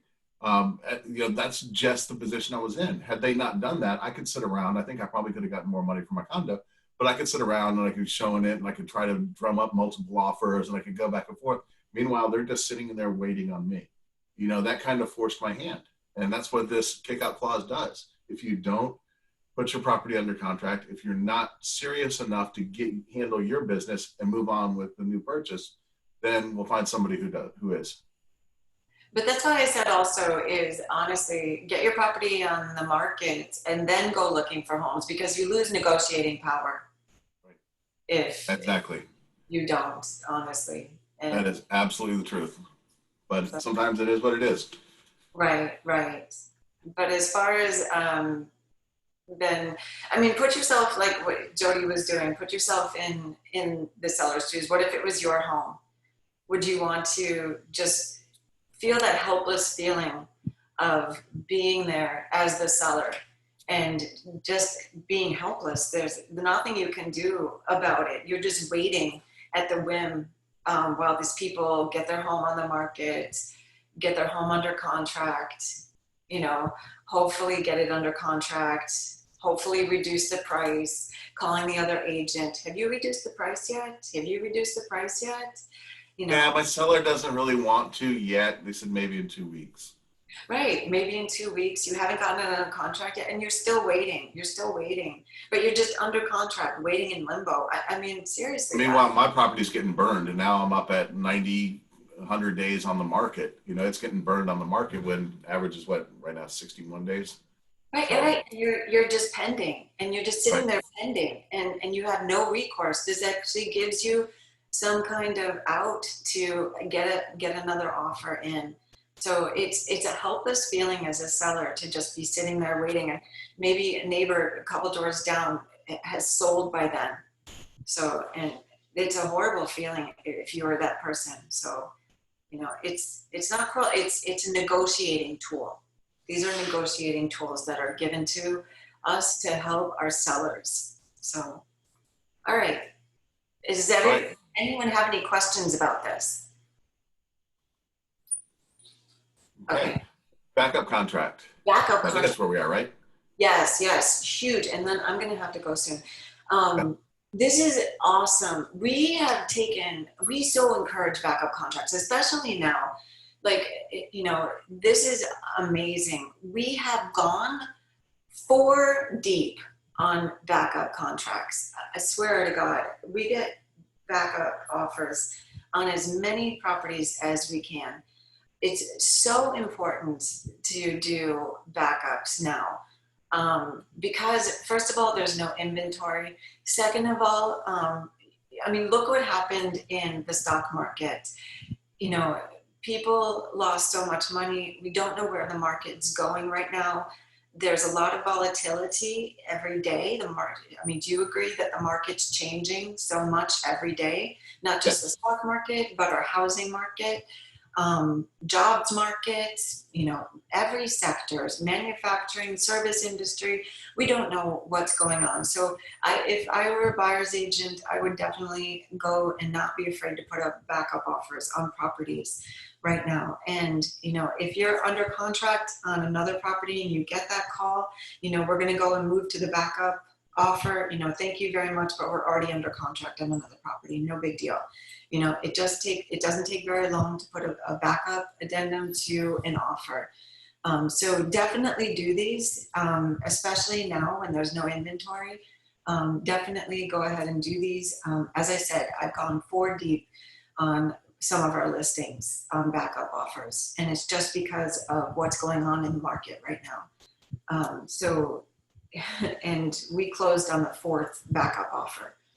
Wow. So this basically, when you send in the offer with the backup contract rider W, it allows your offer as soon as there's a date that it has to be canceled by. And if it's canceled, if the original contract is canceled within that date, then the listing agent notifies the buyer that it was canceled and this moves into first position as the new contract. Is that correct? Correct. Great. And then that becomes your effective date. So the date that you receive notice from the listing agent that the prior contract was terminated, and this is moving into first position because, you know, you've got an executed contract. So that becomes your effective date. Correct. As a listing agent, you want to negotiate your backup offers just like you would negotiate prior to going into backup. You want to negotiate your backup offers prior to going into backup position. So it's important that that's not an effective contract, even though it's negotiated, until you get the notice from the listing agent, correct? Say this again? So the contract that you're negotiating in a backup position, it's not even effective until you get the notice from the buyer. So it's basically just an offer up to that point, right? It is, but you negotiate the backup and it's fully signed, but it's not effective until you get the notice that your backup is in first position. But you want to make sure that you negotiate the price correctly and put it in backup position so that they don't have false hopes that they're going to get this property at a lesser price. Does that make sense? Makes sense to me. Okay. All right. We did kick out. Are we doing this one? I don't think we need seller's attorney and buyer's attorney approval. If they choose to have attorneys, then that's not a problem. They can go ahead and sign those. Right. And then those are 2 separate riders. And I don't have them queued up here because we were trying to time this. Yes. And so they're not brought up, but keep in mind, what's that? The licensee disclosure is important. Go on ahead. Yeah, on the buyer and seller attorney approval. So this is something that you want to use the writer. You don't want to write in there in section 20. Number one, we don't want to be practicing law. Okay, but number two, there's a difference between approval and review. You know, some people want their attorney to review it. You know, this is one where you would use where the attorney has to have the approval, and it's not a valid contract until the attorney approves. Okay, so that's the buyer or seller approval. Thank you. Writer A. We're doing licensing? Very important. This is extremely important. If you have any type of attachment to the property, it's your uncle's, brother's, sister's, cousin's property, but you are still attached to this property, you need to disclose it. You cannot over disclose it enough. And you have to use this addendum. You have to. I cannot disclose this enough. You cannot over disclose. Guys, please attach this. Make sure that all parties know, right when you're talking to an agent, you're talking to a buyer, make sure all parties know, you have a personal interest in this property. You cannot, as I said again, you cannot over disclose. I don't know why people hide this. Why do they do that, Jody? Why do they hide this? I see absolutely no benefit to hiding it. I mean, there's really not. There's not a benefit to hiding it. So why wouldn't you just disclose it? I mean, you don't want somebody to make the argument that, oh, I didn't know that they were a professional and trained, and so they had a superior negotiating power. And there's no benefit to hide it. I mean, yeah, it's my property. It's my cousin's property. This just makes sure that you have documented that you've told them that you're a professional or that you have a license. There's just really no benefit to hiding it. So put it in there. And even if you're not sure like how many generations it's go or second cousin or whatever, put it in. There's no benefit to hiding it. Right. And if you forget to say something and then you say something at 5 conversations later, your trust is broken in that relationship. So please tell people immediately up front, put it in realtor remarks. And it's a FREC rule. In the What? Or a NAR rule. It's a NAR rule also. So, again, just do it. There's no benefit not to do it. Just disclosure to the MLS. Yep. All right. So what do we have next? Binding arbitration. Oh yeah, binding arbitration. Let me pull that one. Where is it? Do coronavirus. Here's the, I just brought it. I wasn't sure whether we were going to have time to do this one, so I didn't queue it up. But binding arbitration. Okay, so in the contract, you have, there's a section in there, and it's I think in section 16 in the contract, that gives you some dispute resolution options. It is section 6. Yes. Okay. And I'm just going to paraphrase this, but in essence, what it says is that, if there's a dispute, the parties have 10 days to resolve it. If they are unable to resolve it, then they go to mediation. Each party pays for their own attorney. They split the cost of the mediator. The mediation is non-binding. If they're still unable to resolve whatever the dispute is, then they can go to court. Everybody pays their own attorneys and experts and everything else, and then the prevailing party may be entitled to attorney's fees. So that's kind of section 16 in a nutshell. Sometimes it takes a long time to go through court.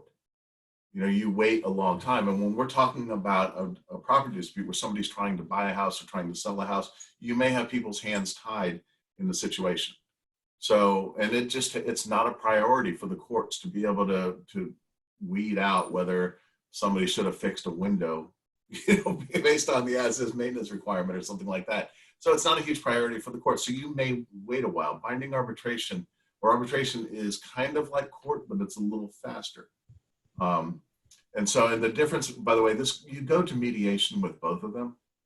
Okay, but the mediation is non-binding. So which way do you go? And arbitration is a little faster. It's kind of like a court process. Normally you have a 3-judge panel, and the judge, they're usually attorneys, but they may be other professionals that have particular expertise. But they will handle it like a court process. You're able to do discovery. You're able to subpoena evidence like text messages and email and things like, and documents and things like that. And the arbiters are not allowed to give you any type of award or anything that's not already provided for in the contract. And they can't alter the terms of the contract. And this is binding. So it's kind of like a judge's settlement, but it moves a little bit faster. One of the takeaways with this is I've never used this in a contract. I don't know many people who have. I don't really see them much in compliance. This is probably going to be from somebody who's been through the court process and is really familiar with it and is knowingly choosing to do arbitration because they understand the difference between the court and arbitration. This rider gives us that ability or that option, but if someone is going to go the route of arbitration rather than go the route of court, they really need a solid understanding of the pros and cons of both. This is where we direct them to an attorney. There is the option for this, but yeah. Attorney, we're the source of the information. Let's get an attorney. Okay. Exactly. Thank you so much. And if you guys ever have an escrow dispute, we don't do anything with it. It goes to attorneys. Exactly. Well, get their own attorneys as well. So paragraph 16 states that in the contract, so they go to attorneys as well. So we need to know that this is an option, but we need to advise them because they are giving up some rights and they really need to understand it. And it's probably above what we should be explaining. An attorney really should totally be. Above our pay grade. That's why they need to go and get an attorney. There's so many things in this where they're above our pay grade. And unless you have a Juris Doctorate, which you do, Jody. I do, but I would still rather advise them to get an attorney because I may end up being a witness or a party, depending on what it is. So pass it along, pass the buck, put somebody else on the hook for that advice. Where's COVID? Do you have that up? Oh yeah. All right. So there are two coronavirus recent documents from Florida Realtors. There's the coronavirus extension addendum, which is this document. And then there's also come on up. And let me zoom it in here a little bit to make it easier to read. Then there's also the COVID coronavirus in-person access acknowledgement. So, Jen, do you want me to take these? Yeah, I mean, the only thing I want to say about this one is notice that it says extension addendum. It doesn't say, please use me right when you're offering. It just says one of the brokerages is doing right now. Yes, right. Yes, exactly. So, and that's a great point. This is used to extend the contract, and basically it's saying like, look, coronavirus is a pandemic. It's got unprecedented impacts. It may affect travel, and it may affect the governments may require isolations and potential closures, and institutions that require funding may not be able to operate. We don't know. There's all kinds of crazy things happening, and so normally we can plan this out. It's probably a 30-day closing. It's probably a 45-day closing, but there are things that are going to these little bitty force majeures almost that may pop up during the contract that may make it difficult for us to be able to keep our timelines. And so that's what this document does. It allows you to extend if you need to, not necessarily at the beginning. It even kind of references that, if not passed or expired. So this is referring to the fact that you're in the contract process and hey, you know what, we got to do this. It's not saying at the very beginning of the contract, do this. This is something that you would use as an addendum because something has happened. Whatever it is, there's a mandatory quarantine. Nobody can leave their house. Uh-oh, we got a problem.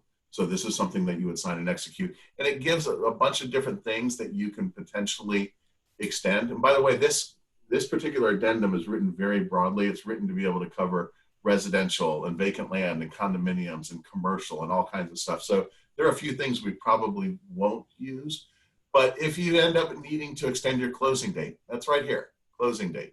If you have to extend the financing period, that's right here. Whatever period of time you need to extend, if there's a title problem, if you've gotten all the way to the end and you found a problem and they're using that 30-day right to cure a title problem and you just can't do it because the contractors can't get out there, here's the title cure problem. We're probably not going to use feasibility study or diligence. Probably not going to see those, but again, this is a contract type of addenda. And then the homeowners association, condominium association approval.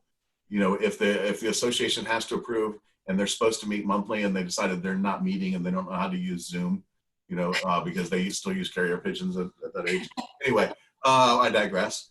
Then you can extend that. And keep in mind, when you extend one of these, you may have to extend others. So if you extend the homeowners association approval for, let's say, 30 days and your closing's in 10 days, make sure you're extending your closing date. Good point. So keep all that in mind. All right, so this is the document that's used to extend the contract if something related to COVID-19 has caused some insurmountable problem and you need to be able to extend it. Okay, this isn't something that you use just because you don't have your ducks in a row, but it's kind of like the little mini force majeures. If you really want to close and you can't because there's just some massive problem, then this allows you to extend it. So the second one is the COVID-19 in-person acknowledgement. Okay, and this is a pretty heavy document, but we're living with some pretty heavy stuff right now. And so this document is able to be used by the owner, by a potential buyer, by the listing side, by the buyer side, and you check which one you're using here and who it's for, whether it's for the owner or for the prospect. And as you go down here, there's an acknowledgement section that basically is putting everybody on the same page with what we're dealing with.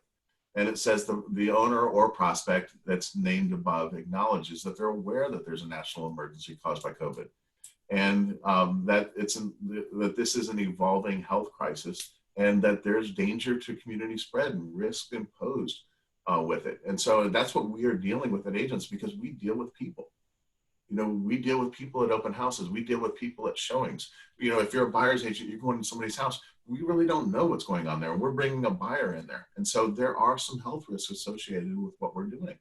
And the CDC is trying to give guidelines. I think Florida realtors have given, a few guidelines, but there is a risk. There's a risk to the sellers that somebody may be coming into that house that has COVID and is asymptomatic and doesn't know it. And they cough in their hands and they're opening the refrigerator. There's a risk. Okay, and this goes through the risk, and it basically breaks it down that the owner wants the agent or broker to bring prospects to the property, okay, that are interested in it, and that the prospect, which is the buyer, directly or indirectly advises the agent or broker that it's necessary, that they have to see the property in person. This, that they can't just do a Zoom walkthrough or look at the 360 panorama, kind of drawing a blank on the word, but yes, thank you. So that's not good enough, that they have to see it in person. Okay. And they have to do that in order to be able to make a fully informed decision to buy or to lease. And that when properties are accessed in person, that there is an unavoidable health risk. And, that the people who are coming to see properties are going to use their best efforts to try to minimize the risk, but there's still a risk. And also that the owners of the property and the people that are coming to see the property are not aware of any health issues that they may have. And if they become aware of it, that they're going to notify others who access the property. Okay. So, it's a heavy document. And so, and it also goes on to say that the owner and the prospect are going to, in all respects, comply with the most current version of the CDC guidelines, because that's an ever evolving thing. We've seen, that the CDC has recommended one thing and then they change it to another thing because we're just learning about this virus. So this last section here, kind of directs you to the CDC. It says if that's what they're saying at the time, that we're going to use our best efforts to try to follow that. And it doesn't obligate the broker or the agent to violate any applicable laws. So if CDC says, no showings, or you can't, real estate is no longer an essential business, that we will not violate the law and do it anyway, that the agent will be able to force us to do that, okay? Or do anything that's going to otherwise compromise the safety of us with public access. So, and then by signing it, the agent of the prospect acknowledges that there's a risk, okay, and looking at houses and going to see houses or having their house shown, and by using the in-person access. So they're acknowledging that there's a risk, and each signature is made freely and voluntarily. We didn't force them to show their property. We didn't force the buyer to go there when they just wanted to look it on there. This is basically trying to protect us from liability if someone should get sick, either a seller or a potential buyer. So and then everybody signs down here. Pretty heavy document. So, I mean, we're asking them to sign this, and it's very interesting. So, but It I is. why. I've only used it once so far, but I was surprised because I was ready to explain, all of this to my sellers, and I was surprised at how accepting of that they just understand that, hey, listen, this is something, I get it, it's heavy times, this is a unique situation, so yeah, go ahead and I'll do this. So I thought I would get a lot more pushback than I did. Excellent. All right, great. Thank you, Jody. Excellent explanation. That was perfect. Really appreciate it. We had one question earlier from Drew. Drew, what was that referring to? And just to clarify, this applies to any individual involved in the transaction, i.e. buyer and seller. That was at 10:26. I apologize. Licensee personal interest.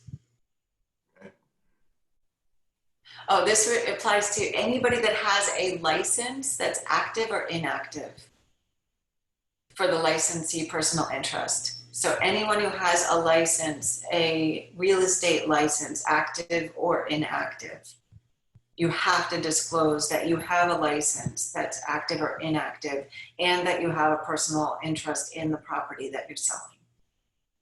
I hope that answers your question, Drew. So if the buyer or seller has a license, correct. If the buyer or seller has a license, then they have knowledge that is not just a layperson. What about a license in another state? Great question. I would disclose it. Jody? Yes.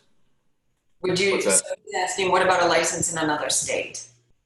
Absolutely, I would disclose it. I mean, again, let's go back to there's really no benefit to not disclosing this. Correct. I mean, it's not like you're sneaking up on them, I'm really a realtor, gotcha. It just doesn't work like that. So if you're not sure, disclose. I mean, I feel that way about really everything on this. It's always better to disclose, and that way you're not accused of some type of fraud or hiding something. But in this case, there's no benefit to it. Disclose. Even if you're not sure, disclose, because you don't get anything from not doing it, and you protect yourself if you do it. The document doesn't specify what state, it just specifies real estate license in general. And it can be assumed from that or inferred that you have gained a greater knowledge than probably a regular layperson had.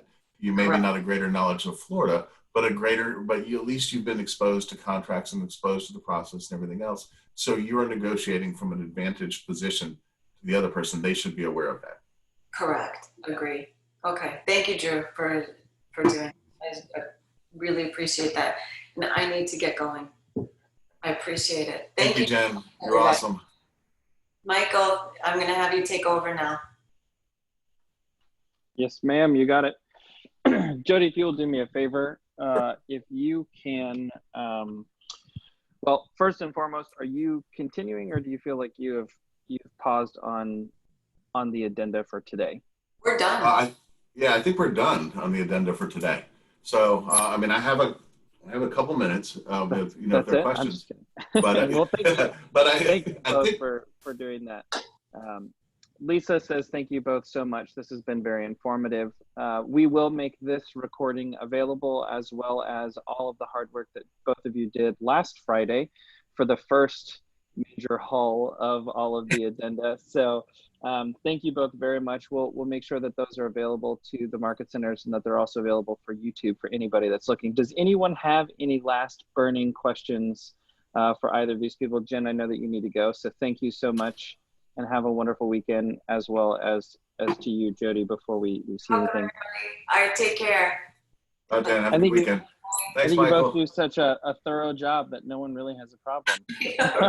Either that or they're asleep. That has happened before. So Yeah, no, absolutely. I've seen some. I'm just resting my eyes in the back of a classroom once or twice through these. So, okay, great. So Jody, if you can do me a favor, when you hit the end meeting button, you'll just end it for all of us, and that'll wrap us up for the day. Sounds good. Let me stop share here real quick. All right. Bye, everybody. Have a great weekend. Thanks, Michael. Thank you, sir.